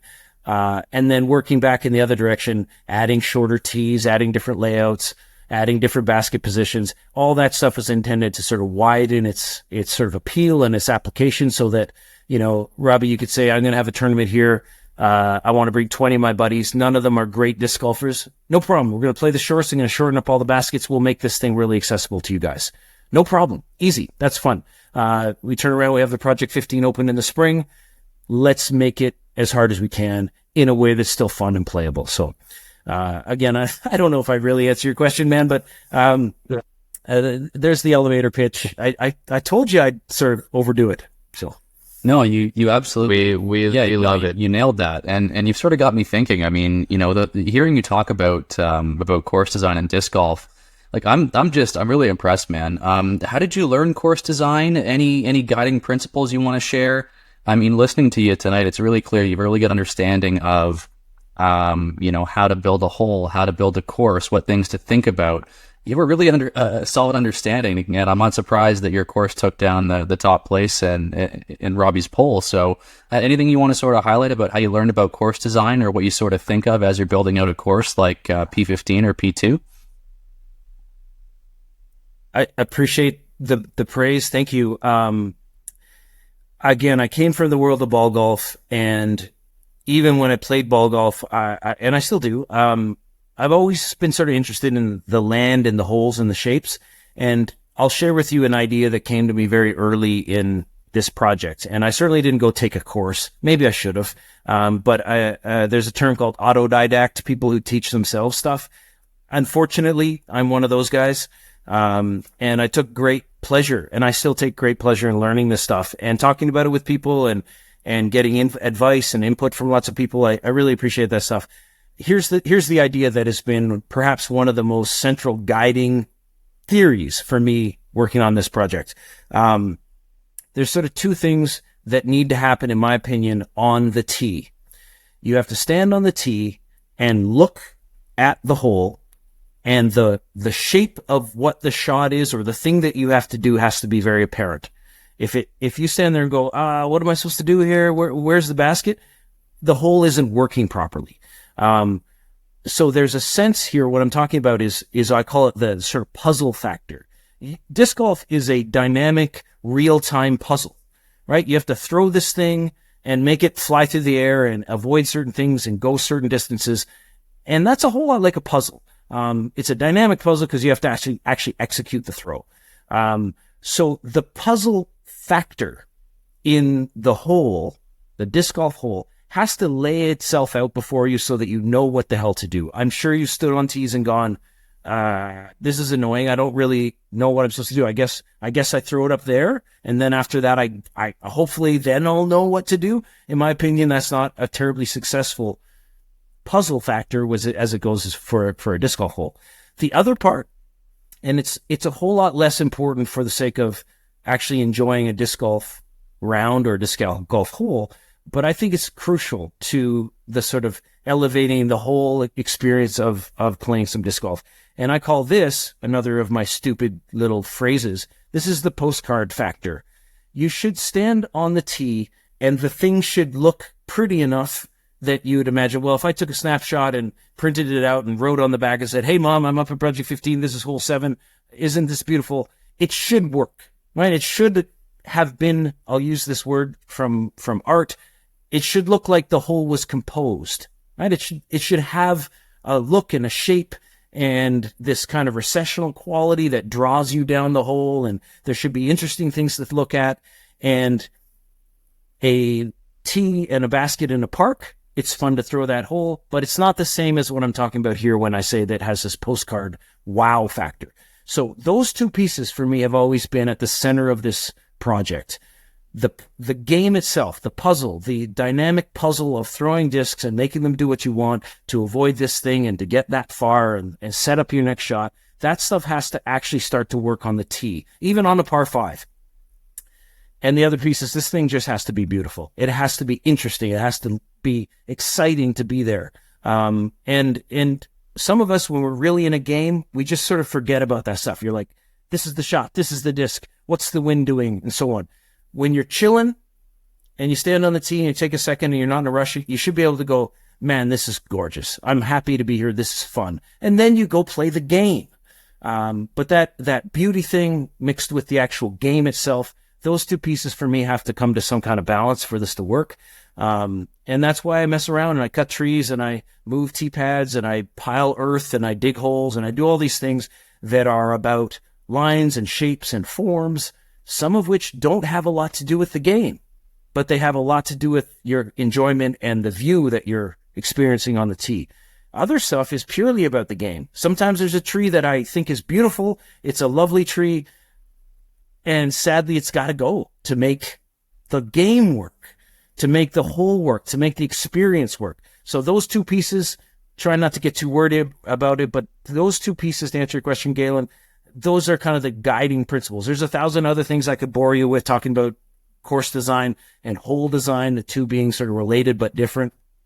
I'll leave it at that. But those are the kind of two central ideas that I've always played with. Yeah, lines and shapes and forms. Oh my. No, I love that thought of ensuring you have a postcard view or moment on most or every tee pad. But I really like the way that you were talking about the puzzle of disc golf, because for me, I'm in the same camp as you are, and I think there are people that would probably disagree with us where they would say maybe part of the challenge of a disc golf course is figuring out what to do. I'm with you. I disagree. I think my favorite challenge in disc golf is knowing what to do and figuring out how to do it. Like if knowing the shot is a backhand hyzer and figuring out how do I split that gap between those two trees? What stability do I need to push straight enough, long enough that when it fades out, it's going to make that shot shape happen? But I don't have, disc golf is an adventure. So I do still have, I was going to say I don't have fun. I do still have fun when I'm throwing holes where I don't know what to do, but I have more fun when I'm throwing holes where I do know what to do, but I go, oh crap, that's hard. Where I go, this is definitely what I need to do, but I have to think about how to do it. So I'm honestly, man, I'm just in awe. I'm really loving listening to you chat about this course, and maybe this is gonna be like a 6-hour episode of the podcast because I just won't shut up talking back to you. Well, I can't wait for you to come and play it. Just trying to unmute myself. Galen Me really either. I am wheels here. I am so excited to come play this course. I've wanted to for a long time, just haven't gotten around to it. But now, I might just drive there tonight and play tomorrow morning. We need to make a missed Mando trip out to P15, get Gabe out on the course with us for a fun round of doubles and have a blast. I think that would be super fun. And I really like what you said, Gabe, about the postage card idea, because I can run through almost the entire course just envisioning what the hole looks like standing on the tee pad. And I can picture the hole and what it is, even on hole 3, the big par 5, I can a little bit of when I really think about it, I can picture what it's like on my second shot, cresting up the hill and getting down. But what comes to mind right away is that tee shot. And there's so many holes like that. Like number 4, as short as it is, might be one of the best postage card holes there is, with the big branch coming across. You can go over or under it. It is beautiful. So I'm curious, what in your mind are some of the signature holes on the course, and what makes them so special? I think you hit it. The most visually exciting sort of signature hole is probably hole 4, with this giant oak tree that's got a couple branches that sort of reach across the fairway, and somehow by luck it seems that they split the shot. So you sort of have to decide, am I going to throw something that really pushes flat, and if it tails off, I get pretty left, or do I have to throw something that's going to shake back to my right over top of it with a bit of restriction in the amount of airspace that I have? And it actually works pretty well from both the short and the long tee, though the long tee, you really have to make that call. You can't just throw it straight or somehow you manage to always hit it. So that one's definitely a signature hole. That first tee shot on hole 3 where you sort of have to carry the pit edge, which is only 130 feet, but it kind of gets in your head a little bit, especially since it makes you think you got to get the nose up. And as soon as the nose is up with the wind and those thorny damn bushes on the left, you sort of burn out on the left way more than you think you should. There's a couple of holes in the back 9 that I'm really pleased about in their sort of signatureness or their sort of beauty in that respect. Hole 14 is the Pet Cemetery, is the sort of tag name for it. You play down into a sort of a gully and then out over another small gravel pit and across to this sort of an elevated green with another gully where I've buried a bunch of my old dogs over the years. That hole, I think, really works beautifully. And although there may not be one angle that kind of one photograph angle that encapsulates the whole hole, to me, that's one of these holes that I think is really, really successful. There's that beautiful dying, or actually long dead, pine tree on hole 11. You might remember that one, Robbie. Yep. Anyway, so there's a couple. Hole 17, I think, as far as greens go, that's, people have told me this. I don't know how real this is, because everybody sort of is having fun and they want to compliment you. So they'll say like hole 17 is sort of one of the best disc golf greens in the province, or some people say the world, whatever. I don't know. What they mean is they like it, and I'll accept that. They like it. Thank you. That's a very interesting bunch of kind of man-made features that works really nicely. Deafy at the back, these sort of gullies you can play up on the right that give you some different angles. There's that proper bunker, that really deep bunker on the left that's kind of fun. But I think if we had to pick sort of one hole that was really a signature hole in the way that I think you mean, Rob, I'd say I'd agree with you that it's hole 4 that just kind of works. It's a beautiful old tree. The land falls and then it climbs up. The basket's a little bit elevated, so it's a little tricky. It sort of confuses you with respect to the distance you actually have to hit. So I think that's probably the best one to say. One postcard, send it to your mom. It's probably going to be hole 4. Oh yeah, that may be one of the best like postcard holes that you could think of in disc golf, especially if you can get it like this time of year, or I guess maybe in like another month or so as the colors start to pop even more. It's just you step up on that hole, and it's hard not to fall in love with disc golf. And I will say I want to give a quick little shout out to one of my favorite holes on the course, hole number 10. Which is, the fairway is insane. You're guaranteed on your second shot to have to throw a standstill, basically, because it is so rocky. But just the shape of the hole, and one of the things that I love so much about your course is that the fact that I would describe it as very fair, where, as we've talked about, there's a obvious line to take. And you know how to do it, but if you get off, there's so many areas where you are just absolutely screwed if you manage to get off the fairway, and you sometimes only have the ability to chip back to like backwards onto the fairway sometimes. But if you can execute the shot and stay in the fairway, it's great. And I love that hole because it takes a few good shots to stay into the fairway to be able to get up and get yourself a birdie chance. So just myself personally, I love playing that hole whenever I'm out there. I appreciate that. And I also really happy to hear you say that it feels fair. Some of that comes fairly recently in the sense that, the main fairways have been kind of what they are for a couple of years now. Lots of big changes have gone on. And of course, I think you noticed, Robbie, that the long tee on 10 was completely reworked last year. New angle, bunch of changes there. A whole bunch of trees came down in the center and the left on that first shot. But, you have your fairways that are, big and fair. The problem is you're also being asked to throw very far. The recent work in the last couple of years has been to kind of make these margins, the next 20 to 40 feet, playable. And there's some theory around in disc golf about how, getting off of the main fairway, what are we trying to give to players? What do they expect? What do they deserve if they didn't hit the perfect shot, and so on? So we now have real fairways, and we now have this kind of playable margin. And then if you get beyond that, you're probably in a goddamn stick pile, and it's pretty rough. And that's what you're talking about. You have to actually do some kind of dumb and unfortunate stuff to get clear of that. And I don't foresee being able to fix that anytime soon until all those sticks rot away. But I keep adding to them, so I'm not sure it's ever going to disappear. But 10's a good one, and it's another example of a hole where, although you'd never know it, I have claimed dozens and dozens, maybe, of square feet for actual walkable land. I've been pulling rocks out of there and stumps and so on. And again, you'd never know, but there's more and more playable space, and I'm improving it constantly. But you're right, there are some sections in there that are really tough.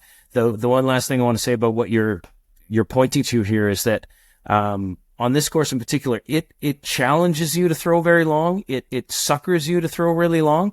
That hole's only 780 feet. It can be a bit longer with the back basket. You don't have to throw very far off the tee. You should find a good spot. Your second shot, you don't have to throw that far. I mean, put together two 250-foot shots, and you were in really good shape if you didn't get into trouble. Try to make that 250 shot into a 320-foot shot and get it a little bit wrong, you're probably in a lot of trouble. I really love that distinction. One other thing that I'll... Sorry, Rob, really quickly. I love that distinction between what a player expects and what they deserve, because those are two very different things to consider when you're designing or playing a course. Absolutely. And the other thing that I just wanted to quickly add was that is one of the things that I have heard the most about P15 from the people that got to play it in those early days when it was first opening to where it is now is the improvements and how far this course has come in that time. And it's a credit to you. It's a credit to, anyone else that has been out helping you on that course. A lot of work has gone in. And when I was there this year for the P15 Open, it was looking absolutely incredible. And I did notice the differences on hole 10. I could tell that there were some trees missing from the last time that I was there. And I appreciated that. Oh, that's great. And you're right. It's come so far. And I mean, even if you went back to 2017 where we had the provincials tournament, that hole wasn't even in play. 10 and 11 weren't in the course. You went from 9 and you skipped to 12, and it was a pretty poor version of 12 in those days. And it was a super narrow version of 9. And I think about modern disc golf standards and what people are used to, the quality of the courses and the openness of the courses and the ability to throw big shots even in wooded courses. I'm still sort of surprised that people were not just like completely fed up with the course on their first look. I think what people did is they came and they went, hey, it's not that far off a lot of courses that I'm playing. It's got lots of potential. I'll be patient. I know some people rather publicly, and it's sort of hilarious, but they bitched about it a bit and it was kind of cute. The tee pads are bad. Yeah, there was a bunch of stuff. No kidding. I thought I had 3 years to build the damn thing, and it turned out I had about 6 months by myself. No, I had a little bit of help, but anyway, yes, it's come a long way. And again, that's part of why this term Project 15 works for me. I mean, I was out there for 2 hours today working on hole 11 and hole 8. I really love it. I get such a kick out of chewing at this stuff, and I'll go out and play. We played a bunch of League this year, which worked really well. Thanks to this guy named Adam for running it. I get to play it. I look at stuff. I go, not just like I hit that tree, maybe I should cut it, but it's like, does this work? I'm landing in a place that's like, for me, this is a good shot. What am I looking at? Okay, what if I walk up 100 feet? What is like an actual disc golfer going to see? What if they're well left? What if they're well right? What are we dealing with? What are the things that might be annoying? What are the things that are challenging? Because you're always trying to look for, if I'm going to risk more with a longer shot, I should be getting rewards for that. This is a question, Galen, like the notion of deserve. If I'm going to take a big risk and throw really far, try to throw that 400-foot shot that some people have, what am I getting for it? What do I get for the risk of actually just throwing it into the woods and being in big trouble? Again, I'm playing a different game than those guys, but I really get such a kick out of that thinking, that spatial game, the puzzle. There's a strategic game that's about placement. You don't get that strategic game in par threes in the same way that you do with par fives. Anyway, all I'm trying to say is I really get a kick out of this game, this thinking, and the chewing away, spending time out there with my dog. It's a joy. I'm lucky to get to do this. As we're starting to wind down this interview, thank you for joining us. We've got just a few questions left. I know you said earlier that it's hard for an artist to talk about their own work, and in a past life, I was a photographer who did like gallery shows, and the thing I hated most was the artist statement. Writing an artist statement was the worst part of it, and I hated doing it. And like my photographs were named like descriptive number 1, descriptive number 2, like basic stuff. But I want you to think and let us know, why do you think that the voters on Disc Golf Ontario voted you and your course number 1 in the province, not by a small amount, but by like really an overwhelming amount? Why would you say I'll that? jump in real quick with some stats for you, Shawnee G2, that we can give P15 won with a whopping 14,260 points, which was more than 1,000 more than second place on this list. We also took the most first place votes by 25. You had 62 first place votes, and second place in that stat had 37. So just absolutely dominating the first place votes, and really showing by winning by more than 1,000 points in this vote of more than or I think it was exactly 415 responses that we got on this survey. Man, I'm very flattered. I think that's amazing. These are fun things, and I was talking to somebody recently about the UDisc ratings, and I sort of playfully said, part of what's going on here is that we're sitting around like 8-year-olds saying, I think Batman's cooler than Superman. And there's more to it than that, but at the same level, there is a subjectiveness to this, right? I mean, there are people who say they don't like my course for very good reasons. It's too hard. They don't like the footing. There's lots of complaints. I think that's legit. And I'm not hurt by that. Of course, I want everybody to like me, and I want everybody to like my course. So, I mean, we're all like that, I think. Why did I do so well in that respect, or why did the course do so well? My best guess, and trying to sound humble, of course, through all this, although I'm completely thrilled to hear all this stuff. There's something that this course seems to connect to that is related to what I was saying to Galen a minute ago, where you both combine good sports, good games. The game of disc golf works in this place. And that's the sort of the puzzle factor that I was inarticulately talking about recently. The game works, and it works fairly well whether you're a intermediate player or a very, very good player. So I think I've done a pretty good job of making the things that disc golfers want to do present. They want to throw forehands and backhands. They want to have to shape the shots right and left. They want to have challenging greens that ask you to work around objects. They want some open greens. They want to throw in space, right? There's lots of courses that are just wooded and they're great, but we also want to throw in the air and feel unencumbered by all those damn trees. But disc golf is not fun if that's all you get. You also need to work with obstacles to make this game work. So presumably there's some fairly good balance between those two things.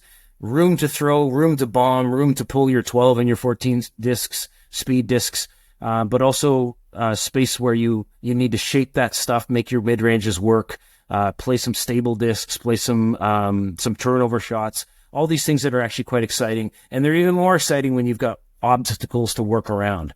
So the game itself, the way that the pars work, seems to work for people. And the fact that there are now, I think, 7 different layouts on UDisc. You can play the original gold layout. There's the white layout, which is all the short tees. And then there's a bunch of combination layouts that I think have been pretty successful. The blue layout is miraculously a really good mix of the most fun parts of all the holes without some of the really challenging ones. I don't know if you played the long tee on hole 2. It's way over my head. It's like, I have to lay up, right? I almost can't get to the green from there. So we leave that out on the blue layout. So there's something about the way that the game works that seems to work for people. And it seems to work in a sense that people come and they say, this is more or less what it's supposed to be like if you're a good player. So that seems to check some boxes for people. And I'm certain that means something to them. And that has gotten me some points, so to speak. And then I don't know how much, what the ratio is here between the sort of the sport working and the beauty and the experience of being in a place, but that has to be a piece of it. The kind of the composition of these holes, the views, the way that I've used, piled rock fences, the gravel pit's an interesting feature that I don't think there's a lot of courses that are lucky enough to have a gravel pit to work with. There's some open field, there's some in the woods, there's a bunch of features, and I won't go on and on, but I think this is one of the things that really works is I don't know that there are any holes that don't work around a feature. There's something, we could go around the course and go, oh, what about hole 8? And you go, well, oh, that's the hole with this on it. That's the hole that kind of climbs up into this rocky section, and the basket's way back there, and it sort of narrows out. And then if you know the course, you'd say, oh man, you should have seen it last year before Gabe did all this work on the left side on the second half. It's way better now, and you can do all this fun stuff. So anyway, what I'm trying to get to is the game works. The way that you play disc golf works there. For a lot of people, they only see it in tournament settings, and it's a good test of golf. In a tournament setting, the flow works okay in the tournament setting. The order of it's a par 4 and then a par 3 and then a par 5. In my mind, that's exactly how a course should start. In my mind, you should have the 17th hole should be a par 3 and it should be gettable. In my mind, the last hole should be a par 4 or a par 5, and it damn well better be scoreable to make it interesting. And you should be able to blow it up if you do badly. It should be possible. I'm not saying I got everything right in this sort of mental, cerebral, philosophical level with respect to how disc golf courses should be, but I am guided by some of these principles. The front 9 and the back 9 are fairly well balanced with respect to strokes and some of the difficulty. But the other piece is it's a beautiful place to be. I couldn't have built a course this good without this land. Again, trying to sound humble, but like, that's a huge, huge piece. I mean, it's like being a carver. You carve away, and what's more important than what you took away is what you left behind. And this piece of land in its topography and its varying parts, and this man-made gravel pit and the holes I dug and some of these wonderful, beautiful old trees that I love so much. This is sort of luck. I chose what to keep and what not to keep, but a whole bunch of it is just the land. It's just you can't be a good disc golf course designer without good land. So that's a pretty important piece to it. And surely that's a piece of what people are talking about when they say this hole or pardon me, this course or that course is the best, whatever we mean by the best, whether it's Superman or Batman or Project 15 or whatever course you might compare it to. These are fun conversations, highly subjective. I'm deeply flattered. I think you guys are doing an awesome thing with this podcast. And by the way, I would say the absolute best intro in disc golf podcast anywhere. That intro is amazing, by the way. I don't know who's responsible for it, but mad props, fellas. The music, the graphics. Hey, this is next level. And I know that in our little sport, it's pretty young, but that is some high level work. Anyway, hopefully I've answered your question. I don't know if we're going to we appreciate those kind words so much from you. Yeah, so Sean did some work there on the intro and the music. I don't know if we're going to get him out of the door of the room he's recording on the size of his head after those compliments, but thanks, man. The little part that I offer this pod is very grateful for those words. Man, I again, I don't want to take up too much more of your time. We've had a ton already. You've given us a ton of really good reasons, at least for people that haven't played like myself, to want to go and play that course. Again, not that I didn't want to already, but now I really, really want to. If somebody hasn't played P15 yet, what's the best way for them to try to do that? Can they reach out to you directly? Is it better if there's somebody they know who can sort of vouch to get them in?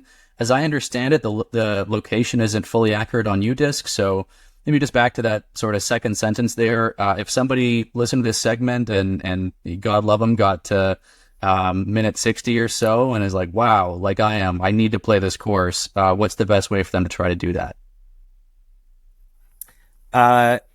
It's really simple now because the UDisc location is correct. And it says on UDisc, you have to contact the owner to play. So my email address is there. You simply send me a note. I think it says something like, contact the owner, be nice, we'll work it out. So send me a note by email. I will send you a document that just says, it's a longish document. As you can tell, I like to talk. It says about the noise thing. It tells you what you need to know about, the mechanics, like wear good shoes and maybe you want to wear long pants and a bunch of stuff. But it also says things like these layouts would work for you and those might not. This is the deal with Project 2. It tells you some of the stuff you need to know, like there's no bathrooms, there's no garbage, that kind of stuff. If you want to bring a dog, let me know. We got to talk about it. So I'll send you that document. You reply to the little questions at the end that say, here's what you have to do to book. And then we're good. So it's pretty straightforward. The location on Google is not correct on purpose. I think I put the pin out in the lake nearby. Google's gives you almost no control over your quote business. So UDisc, there's some problems with it, but for the most part, it's a really useful platform. And as a course owner, even though it's designed for players, not course people, it works pretty well for us. If it just ended up being on Google, I know that I'd have all kinds of problems with people showing up that didn't read the stuff and so on. So I've had to keep that one annoyingly, intentionally wrong. And I still get people who like show up to some trailer park up the road and are like, what's going on? It happens because a lot of people can't read. That's, I'm not trying to diss people who have poor literacy, but like all I'm asking you to do is to read a little bit and then we're fine. Right. So anyway, that's the way to get to it. Look on UDisc. It's the middle of our game. It's the center of our game now. Like it or not, I think they do a pretty good job. You'll find the course there. The location's there. You just have to talk to me. So, Gabe, we've had you on for a while, and we thank you so much for your time. I want to leave you with one last question that we have for you, and I just want to talk a little bit about the future of the course. What are some goals and visions that you have for Project 15 going forward? Good question. Day to day, I just want to keep chewing at it, improving holes, making it better, and enjoying myself out here, having my friends over, inviting you guys out for a round of doubles and that kind of stuff. That's a piece, but that's pretty pedestrian, I think. There's some talk about, I think we're going to have the host Ontario Juniors in about a month. We're probably having a mixed rating doubles, about a month and a half from now, which is a fun, I don't even know if we're going to, sanction that event. Next year, we'll do the Project 15 Open again. There's talk about making that an A tier, if that makes sense. I've been approached by a few people who are interested in trying to get Masters Worlds to this region. So that would be in conjunction with a couple of other courses. Courses that I'm sure you know about. It's kind of like my course plus the Great Lakes Open, that kind of, if you can imagine that. And then there's World's Juniors, a bid, but that's several years off because these are such big projects to get this stuff worked out. I'm not a TD. Thankfully, the tournaments that I've hosted, I've had really smart, committed, intelligent, careful people to run the tournaments. And I've helped a whole lot, but it's, you really need someone to be on the ground doing the course in addition to someone who does all that hard work and all of that data entry and all the stuff way before the tournament happens, during the tournament, way after the tournament. It's a load, man. It's a lot of work. And I just noticed on one of your podcasts the other day, there's you mentioned something about tipping the TD, which is, it's funny because there's no goddamn money in this business. Like nobody's getting paid. I was thinking before this, I think I'm out somewhere in the neighborhood of $60,000 in labor and expenses, not counting the value of the property, nor upkeep like taxes and so on. So that's like baskets. That's paying myself a measly $20 an hour to labor, which I didn't do. Paying volunteers $20 an hour didn't do it. So really, I just have I'm running $25,000, almost $30,000 worth of equipment for this this course. So like I'm in deep. You're not getting paid. And then you have some people who are like, oh, I really don't like the idea that the person hosting the event gets paid anything. Like, okay, well, I don't know, go play pool or something. I don't know. Anyway, looking to the future, hopefully we'll get a couple of bigger tournaments sometime down the road. Obviously, there's a bottleneck around things like parking, a bunch of other stuff, as we mentioned.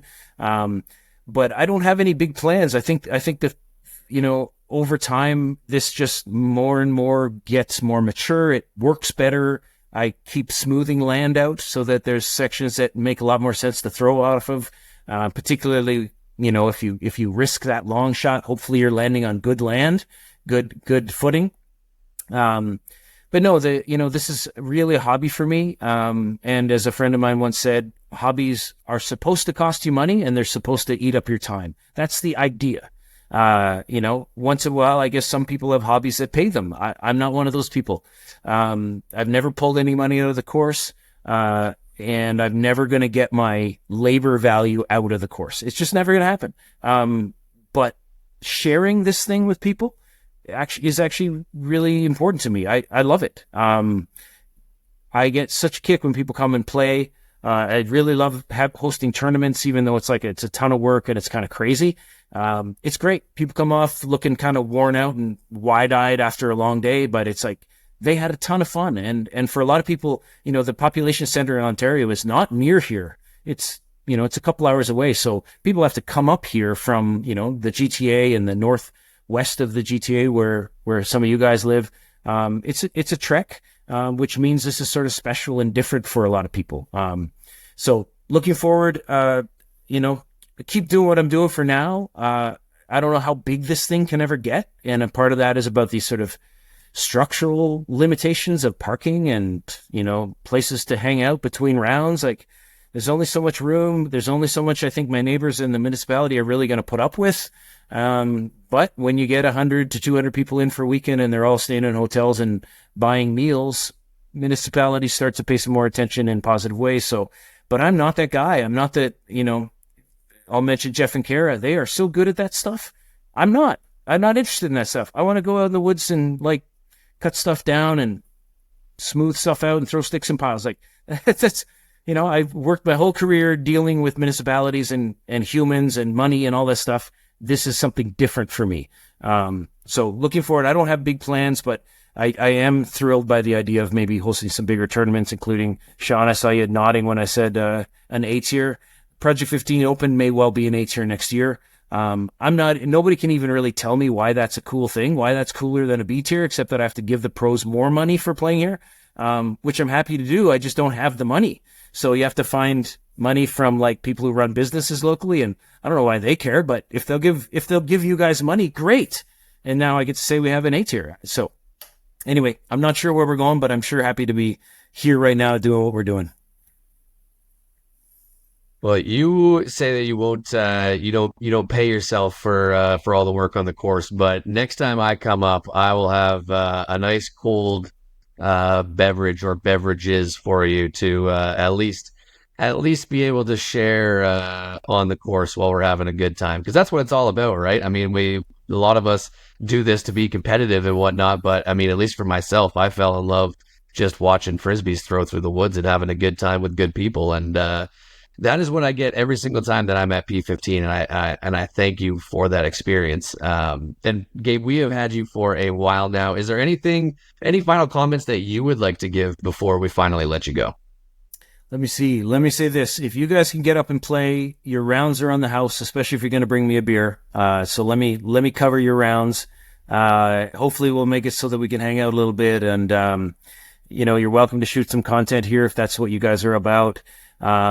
I've really enjoyed this. I get a kick out of this stuff, man. I've been on a bunch of people's podcasts and so on. I think what you guys are doing is great, and I really like how you're paying attention not just to Canadian disc golf at the pro level, but you're also looking at the local level and naming off, MP50s and so on. I think it's great. And part of what's cool here is this is not the NFL. This isn't the PGA. This is a thing that we all participate in, and we make it good by being interested in it. And a big part of what makes that go is people like you, specifically you guys, telling good stories. I mean, one of the things you guys do so well, besides the intro, and besides running really good, intelligent interviews, is you talk about tournaments as if they're stories. You narrativize these stories. I mean, what is golf if not a story? You're walking through time and space, trying to accomplish, obviously, the fewest strokes possible, but it's a story. You're up, you're down, and when in tournaments, in competition, that's what's interesting. And just telling me that so-and-so won isn't it isn't enough. But when you talk me through that stuff, and I don't know who else is doing that, I haven't seen much of it from other people, but I think you guys are doing a great job of that piece.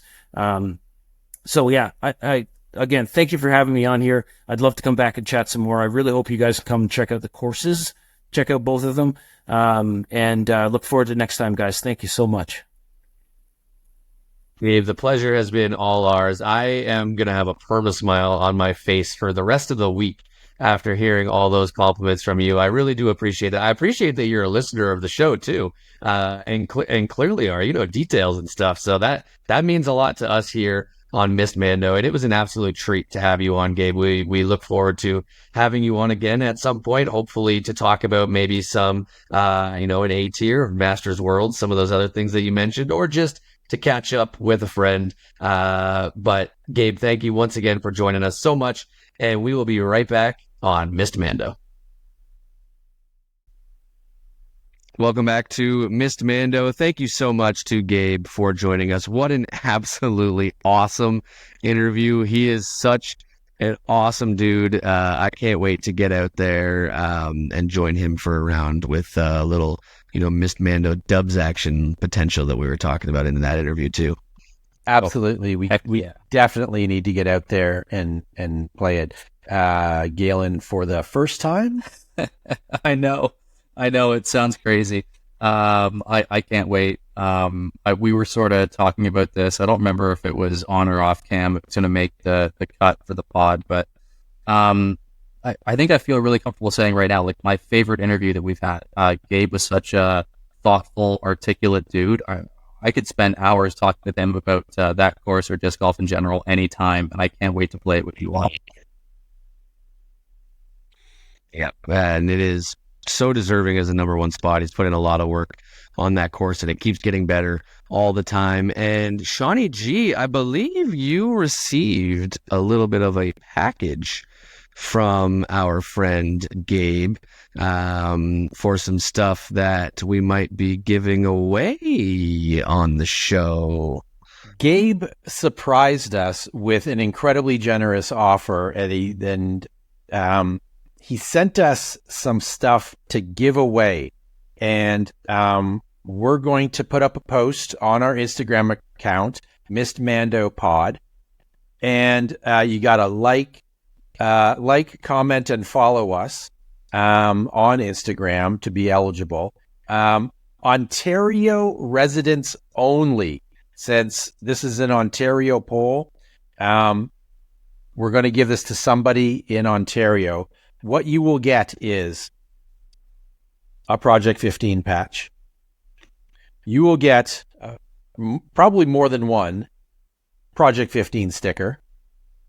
You will get a Project 15 mini.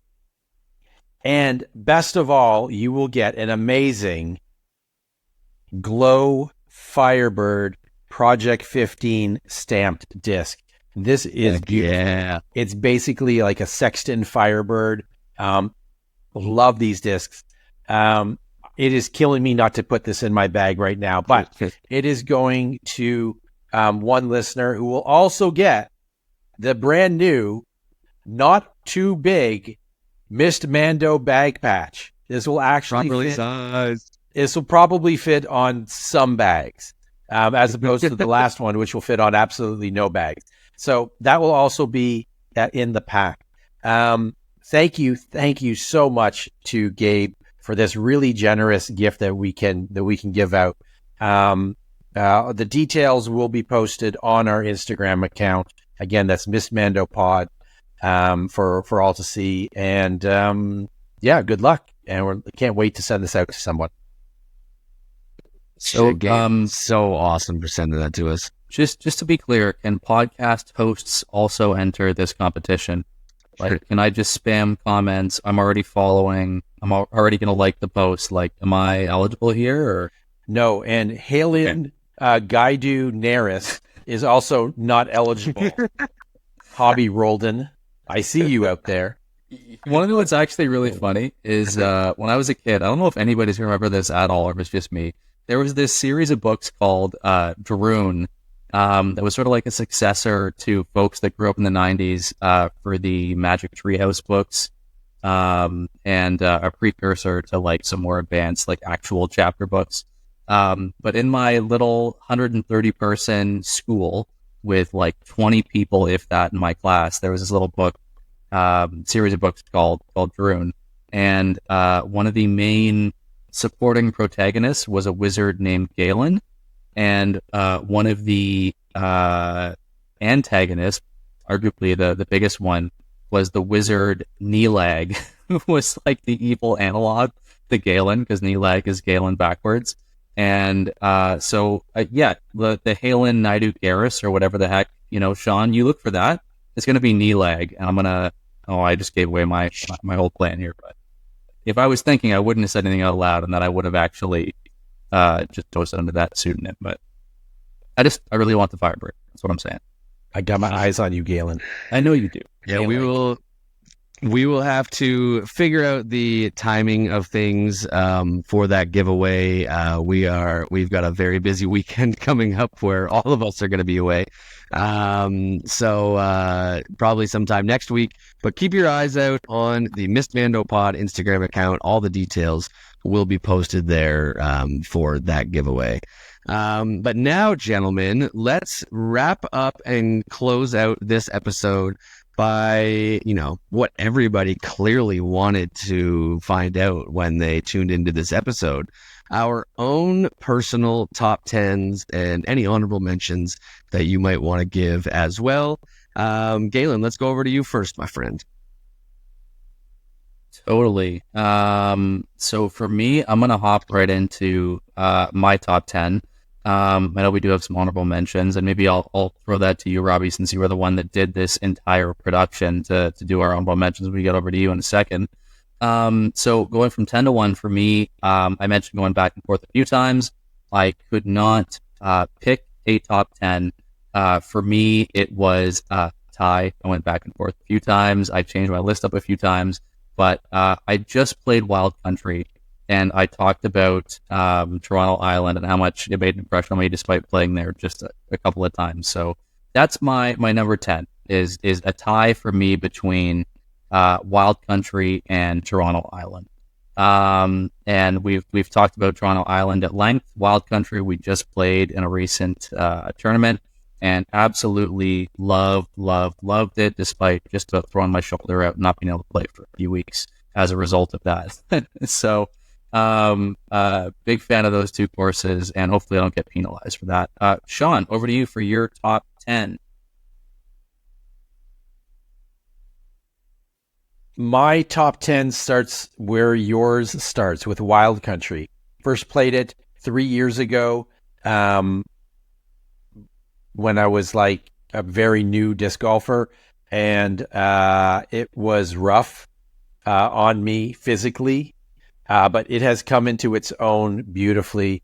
And man, it was in great shape for the tournament recently. It is a challenging, super fun, very exposed and very unique course in Ontario that I have a newfound appreciation and love for.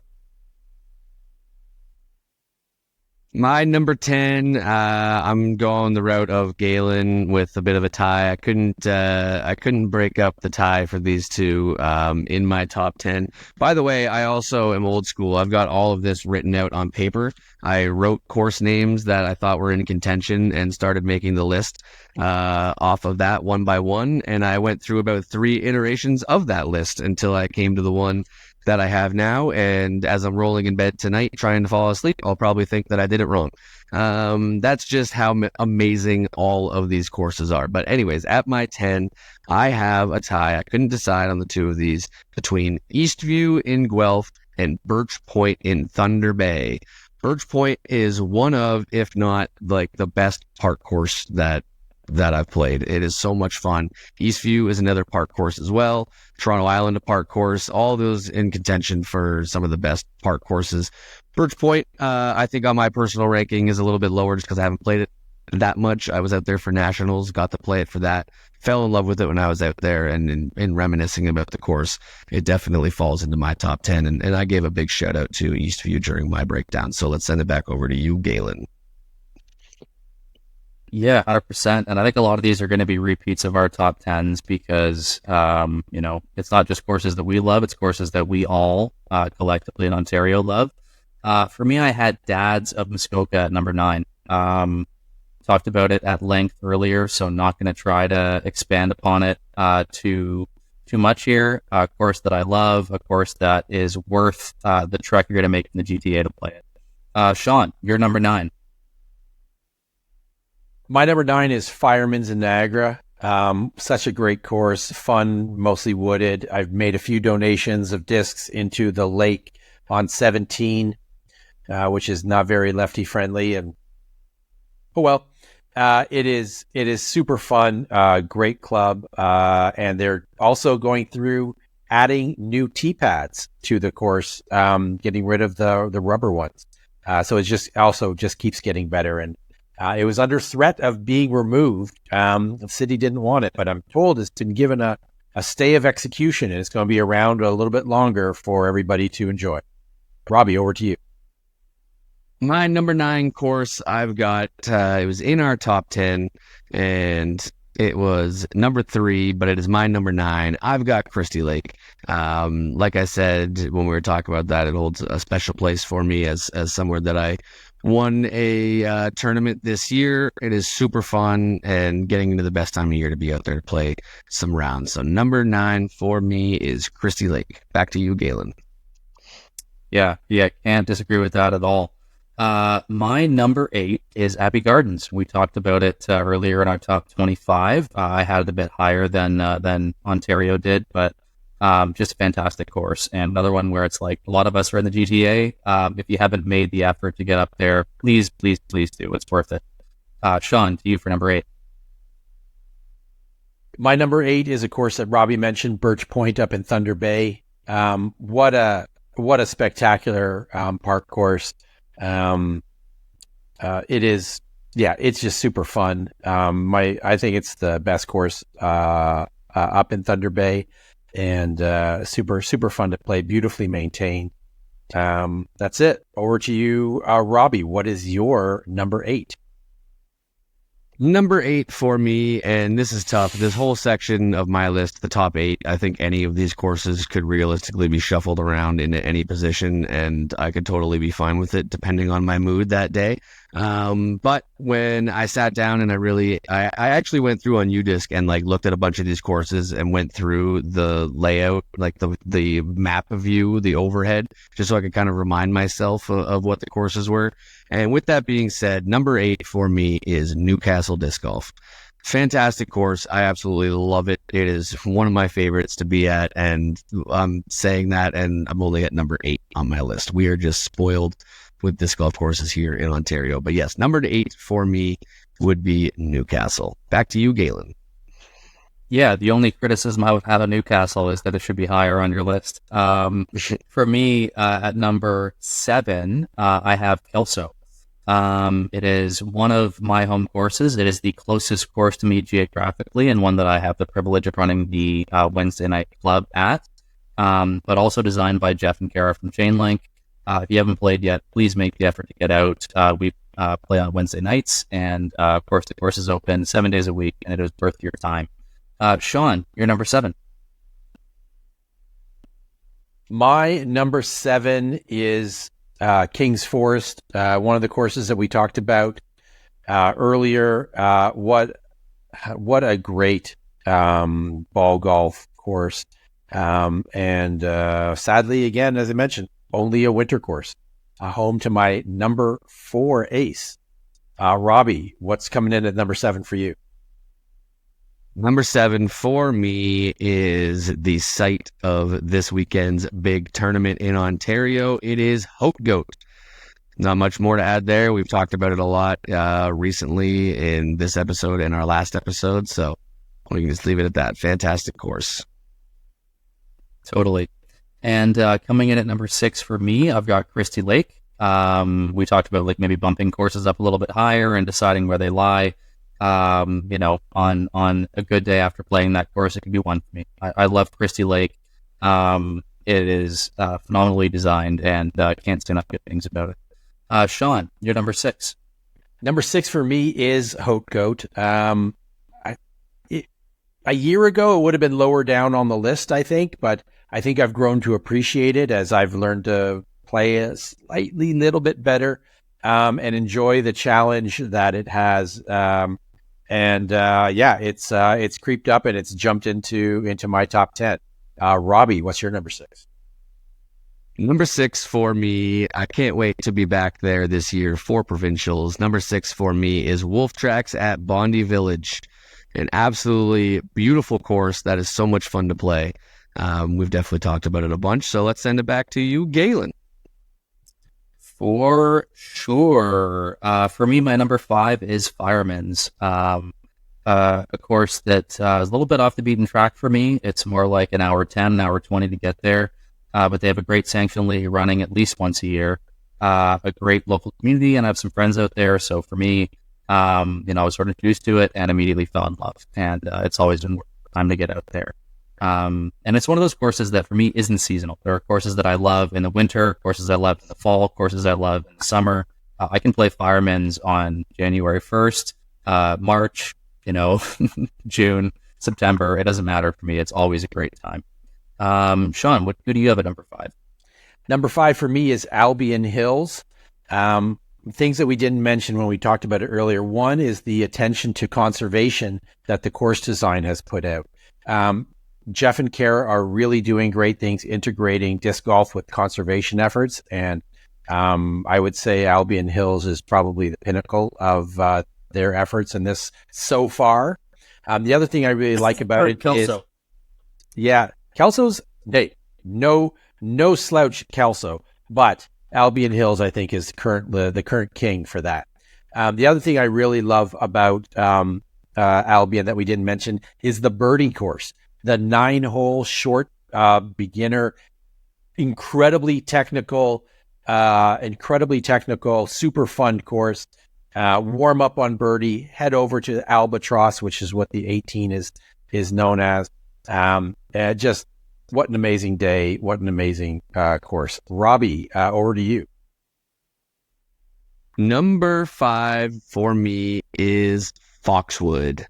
I absolutely love this course. I got to play it for the first time leading up to 2019 provincials, which was held in Kitchener-Waterloo between Foxwood and Chicopee, which I'm going to save most of it for the honorable mention, but Chicopee, man, what a loss to Ontario disc golf. And hopefully we get it back sometime. But anyways, Foxwood, absolutely fantastic course. Again, another course that now holds an even more special place to me because I was able to win the Foxwood Open this year. 2 weekends after winning Christie Lake, no big deal. Went on a bit of a heater. Went into a bit of a slump after that too. It really reversed on me. Got the reverse Uno card from life. But yeah, I absolutely love it. It is on a golf course. I tend to really enjoy courses on golf that are disc golf courses that are on golf courses. And it does a really good job of, utilizing the space that they have while still not just being, constant big rippers across open fairways. You do have some trees to deal with on a bunch of holes. Water stuff, bunkers and greens, of course, are very strategic around where the baskets are. Overall, an absolutely fantastic course, and I will always play the Foxwood Open every year. I love it there. So back over to you, Galen, for your number 4.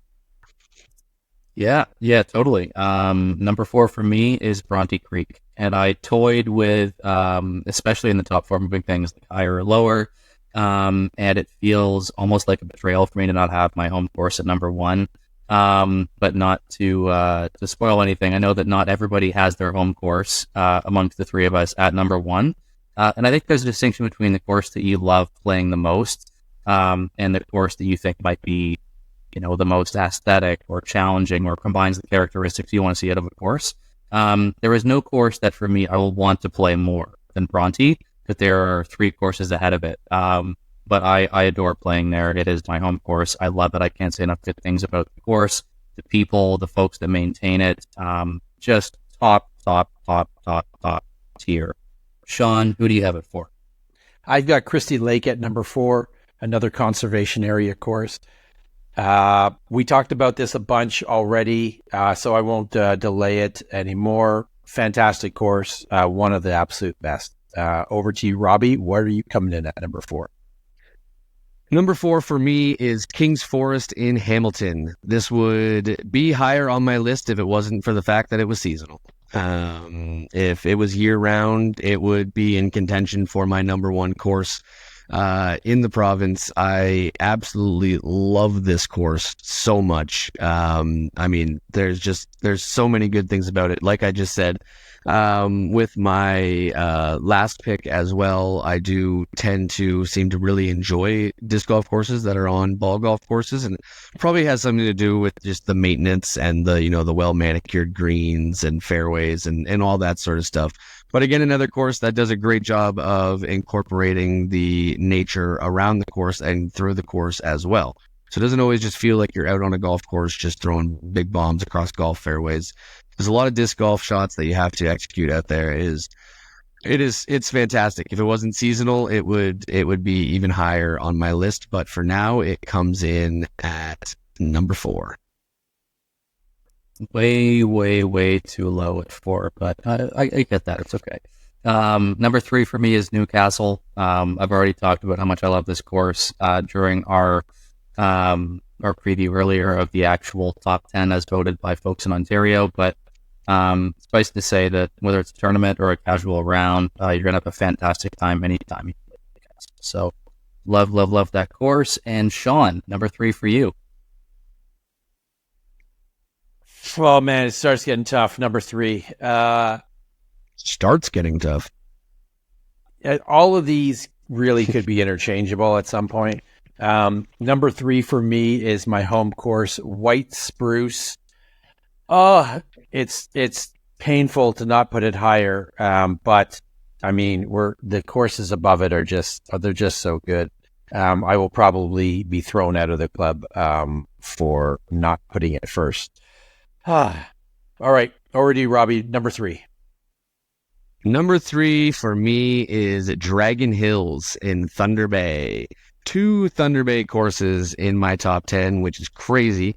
A little bit of a disc golf hotbed out there, at least for courses. They also have Bayview out there, which is no slouch. That was a really fun course too. But Dragon Hills is pristine. It is fantastic. It is another one that is, again, on a ball golf course. I'm starting to get a theme in this little section of my top 10 list. But it hosted Canadian Nationals last year. Had a bunch of great reviews from some of the top pros in Canada. And playing it as an amateur, I thought the exact same. It is a tough course. It is definitely very tough. There's lots of elevation. There are a lot of long bombers. But the landscape is just fantastic. The mix of shot shapes. There's a over 1,000-foot par 5 that ends with the final shot having to be I think it's almost 300 feet over water on your last throw. Incredibly tough if you don't have that distance to get over that water. Sorry about that, but it was so fun to play at Nationals, and it could even be consideration for being in higher on my list if I was able to play it more. But from the experience that I did get of it out at Nationals, out at Thunder Bay, it is 100% deserving of being here in my list. So yeah, back to you, Galen. Number 2 for me is King's Forest. The only thing keeping it from number 1 for me is the fact that it's seasonal. I can't wait for a world in which we can play this course year round. I have heard things that suggest that might be the case at some point, but I am not going to ruminate too much over what might happen and what might not. But I mentioned sort of courses that are in my sort of home course category: Kelso, Bronte, and King's Forest, and how much I love to play there. And part of it is proximity. I mean, Kelso is 7 minutes for me. Bronte is 25. King's Forest is 35 or 40. But there are so many more factors than that, and there are so many more courses at which I could spend my time. And you did a great job of describing how great King's Forest is, Robbie. It is a great mix of different challenges. The pars are tough at times, but fair, I think. And I love the community out there. The disc golf is top tier, but the people are upper tier, if that's a way to describe things. So King's Forest for me is my number 2. Sean, how about you? My number 2 is the top course in Ontario, Project 15. I definitely do not get out to play it enough, but every time I do, it is incredibly memorable for all the reasons that we discussed with Gabe in the podcast. What my top two courses have is really a lot of love and a lot of effort from the course owners or course designers, and that really shows in the little details on the courses. So yeah, my number 2 is Project 15. Robbie, number 2. Number 2 for me matches what was voted by the fans of disc golf in Ontario. I've got Toronto Island as my number 2 course. Everything about it that we talked about when we brought it up in the top 10 breakdown goes into why I think this, from the ferry ride over. It's a whole experience going over to the island. And the course is unbelievably fun to play as well. You'll see a bunch of people just rolling around with a bunch of beat up strollers carrying their bags in them. For people that are familiar with the island, you know all about the stroller forest that is right around hole 1, that a bunch of people will go and grab one and use that as a little cart for their round. Not sure how long that's been going on, but it's been going on for as long as I can remember playing at the island. One of the unique things that go along with that course and that trip over to the island. But number 2 for me, Toronto Island. Good man. And I think let's take like a very brief pause here to go through our honorable mentions before we get to number 1.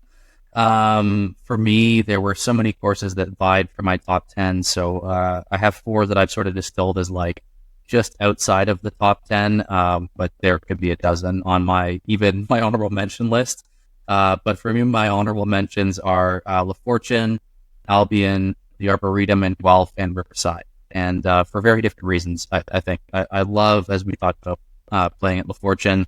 We'll never try to dissuade anybody who wants to make that trip there from a good distance east of there. Albion, I've played just the once, but fell in love right away. Jeff and Carrie do a fantastic job.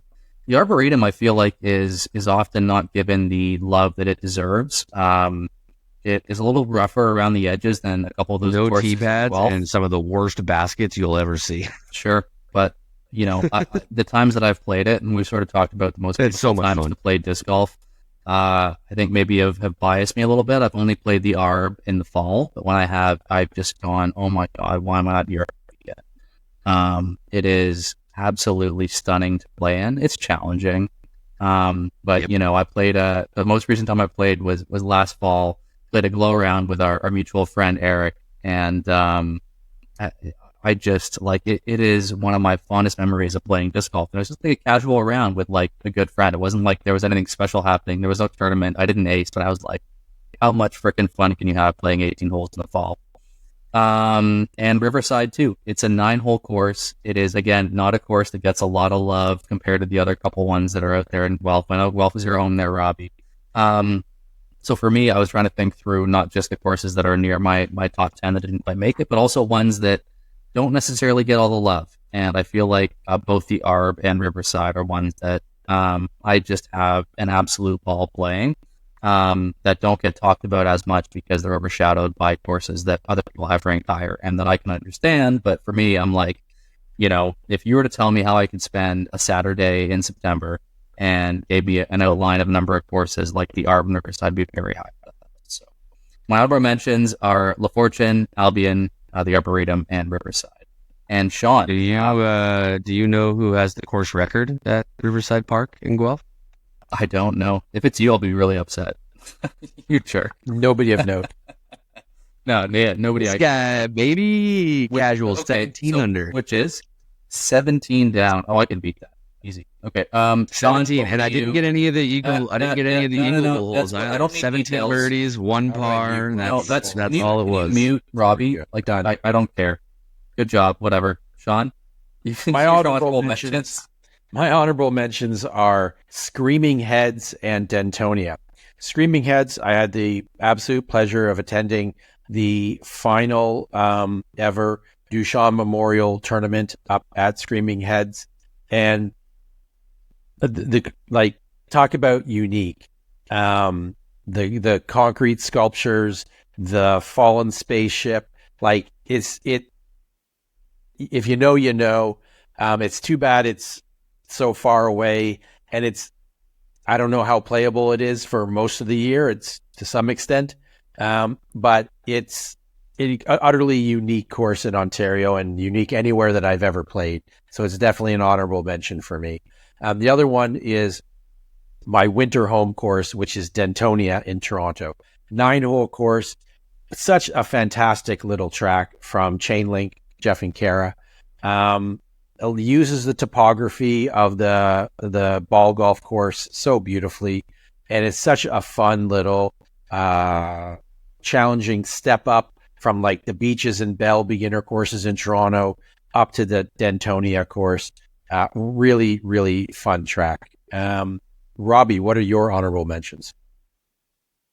Only got one that I'm going to shout out for the honorable mention. Well, actually two. I'll shout out White Spruce as well. That was definitely on the verge of being in my top 10. As like I said, it's so special to me. White Spruce, so special to me as the course that made me fall in love with disc golf. Technically on my UDisc, Riverside Park in Guelph is the course that I have played the most rounds at. But seeing as I started playing before UDisc was even a thing, I think that White Spruce probably has the actual most amount, like the most total rounds in my lifetime played at. It is incredibly special, super fun course. And like I said, just going out to White Spruce, playing a round of shorts in the fall with the fall colors and just roping some putters down wooded lines is one of the most satisfying ways to enjoy a afternoon of disc golf. But I will also shout out, I mentioned it going through my top 10, Chicopee Park unfortunately is no longer a course. There is talk that it will come back eventually. I think they're doing like renovations on the ski hill or something like that right now, which is of course for Chicopee Ski Club is their main moneymaker. That's what's important to them. And so the disc golf course has not come back since coming out of the pandemic, as they've shifted to doing that sort of stuff. But I have heard that it will potentially come back. And for those that didn't get to play it, like all the new COVID boom players that never had an opportunity to go out and play Chicopee, Hole 18 is a 900-foot par 4 from the top of a ski hill to the very bottom.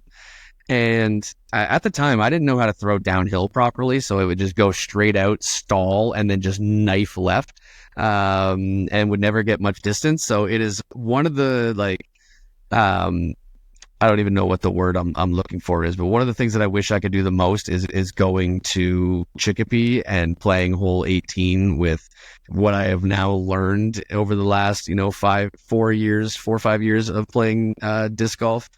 Since playing at Chicopee, I think it would go a lot better. And I would love to go to that course and see someone like Thomas play on that and just like park it or something, like giving ace runs on a 900-foot hole, Elaine King style.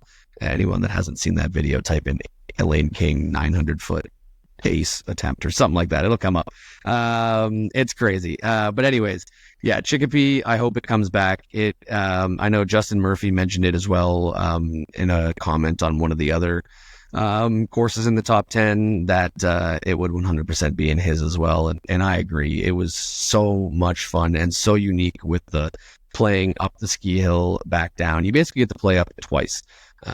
Which was really amazing. So big shout out to Chicopee. And now let's finish it off with our own number one courses. Galen, let's send it over to you. Yeah, my number one is Wolf Tracks. I alluded to it being way higher than 4, and there aren't many numbers that are way higher than 4.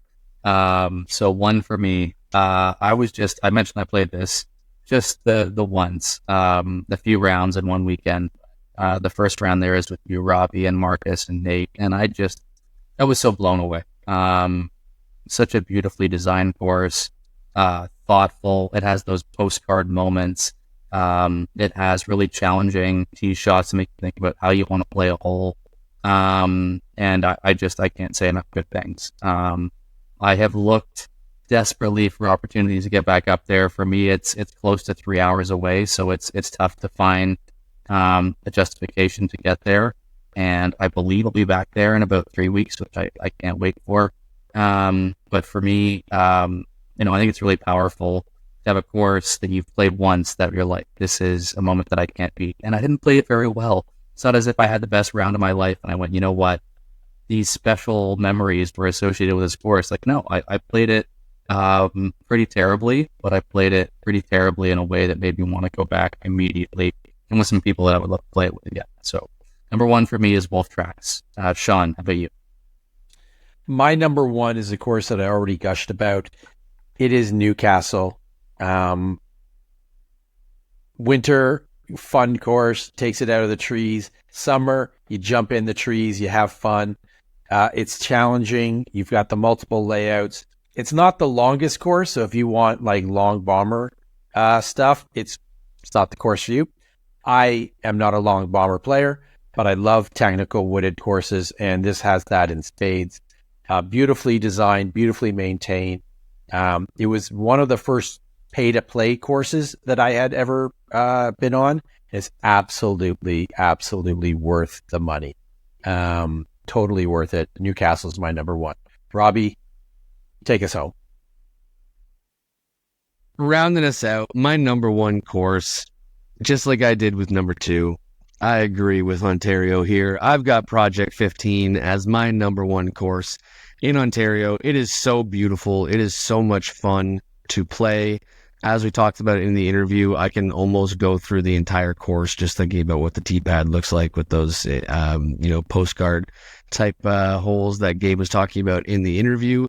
And it's got that in spades. The course is just fantastic from start to finish. And I look forward to getting out there every single time I can. I don't get to play it as much as I would like. Also, like, how spoiled are the people in that part of the province that you've got now, not all within the exact radius, but I mean, Newcastle and Haute Goat are like literally 20 minutes from each other.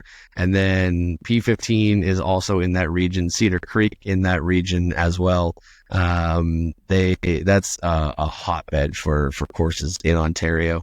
And I can't wait to get out there again. I'll be out, at Haute Goat this weekend out in that region, and can't wait to be out at P15 again, especially if we can get in around with Gabe. I am very much looking forward to be able to get out there and play around with him, especially after that interview with him. But that is going to do it for our personal top 10s. Some similarities, some differences there. And I think that's the beauty of a system like this, of doing the voting of a top 10. Everyone's opinion on their own top 10 changes so much. But I think this did a really good job of determining, pretty accurate, true top 10 courses in Ontario doing this process.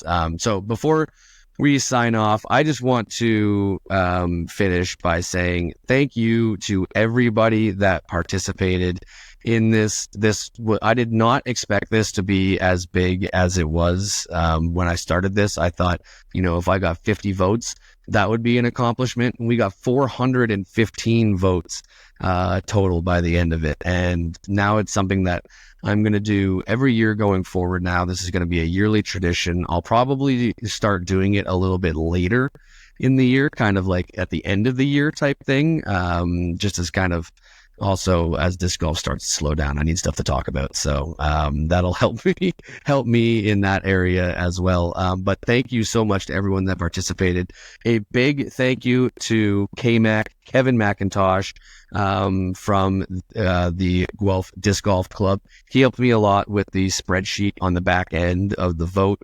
The spreadsheet that came over from the Google form was a lot of info that was going to be very hard for me to sort through. He set up a spreadsheet that tabulated everything, the number of votes, the number of points, total votes, all that sort of stuff. I can get some very cool information out of that spreadsheet, and it's really handy for going through the stats. So big shout out to K-Mac. Big shout out to Jacob Adams, who originally gave me this idea with his post on Disc Golf Ontario. A big thank you and shout out to my friend and co-host Shawnee G, who has been firing off the amazing graphics that you're seeing on Disc Golf Ontario as we're going through and recapping the top 25. Also, shout out to one of my childhood best friends, and honestly, it's kind of hilarious. Like one of the only friends that I still have that didn't come from disc golf. But one of my best friends from high school, still one of my best friends to this day, Josh Valentani. He has been doing the point breakdown graphics that you're seeing on Disc Golf Ontario as well. So a big shout out to him. And I'm probably forgetting some people that have helped this in some sort of way. But I didn't write this down or prepare for it in any sort of way. And that's just the way I roll.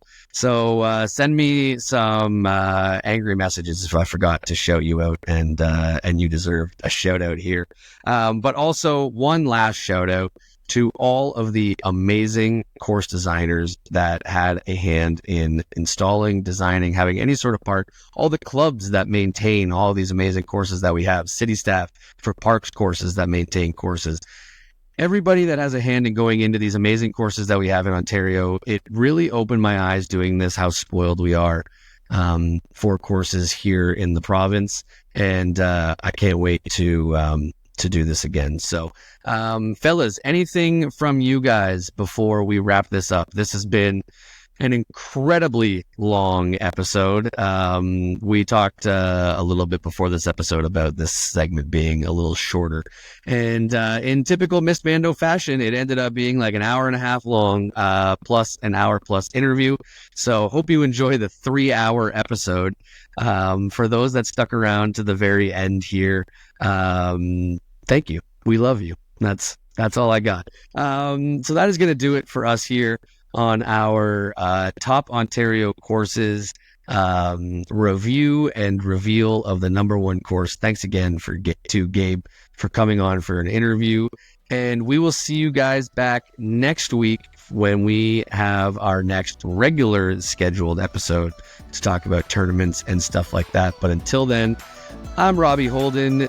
Joining me always, Sean Galbraith, Galen Knight of Harris, and we will see you on the course.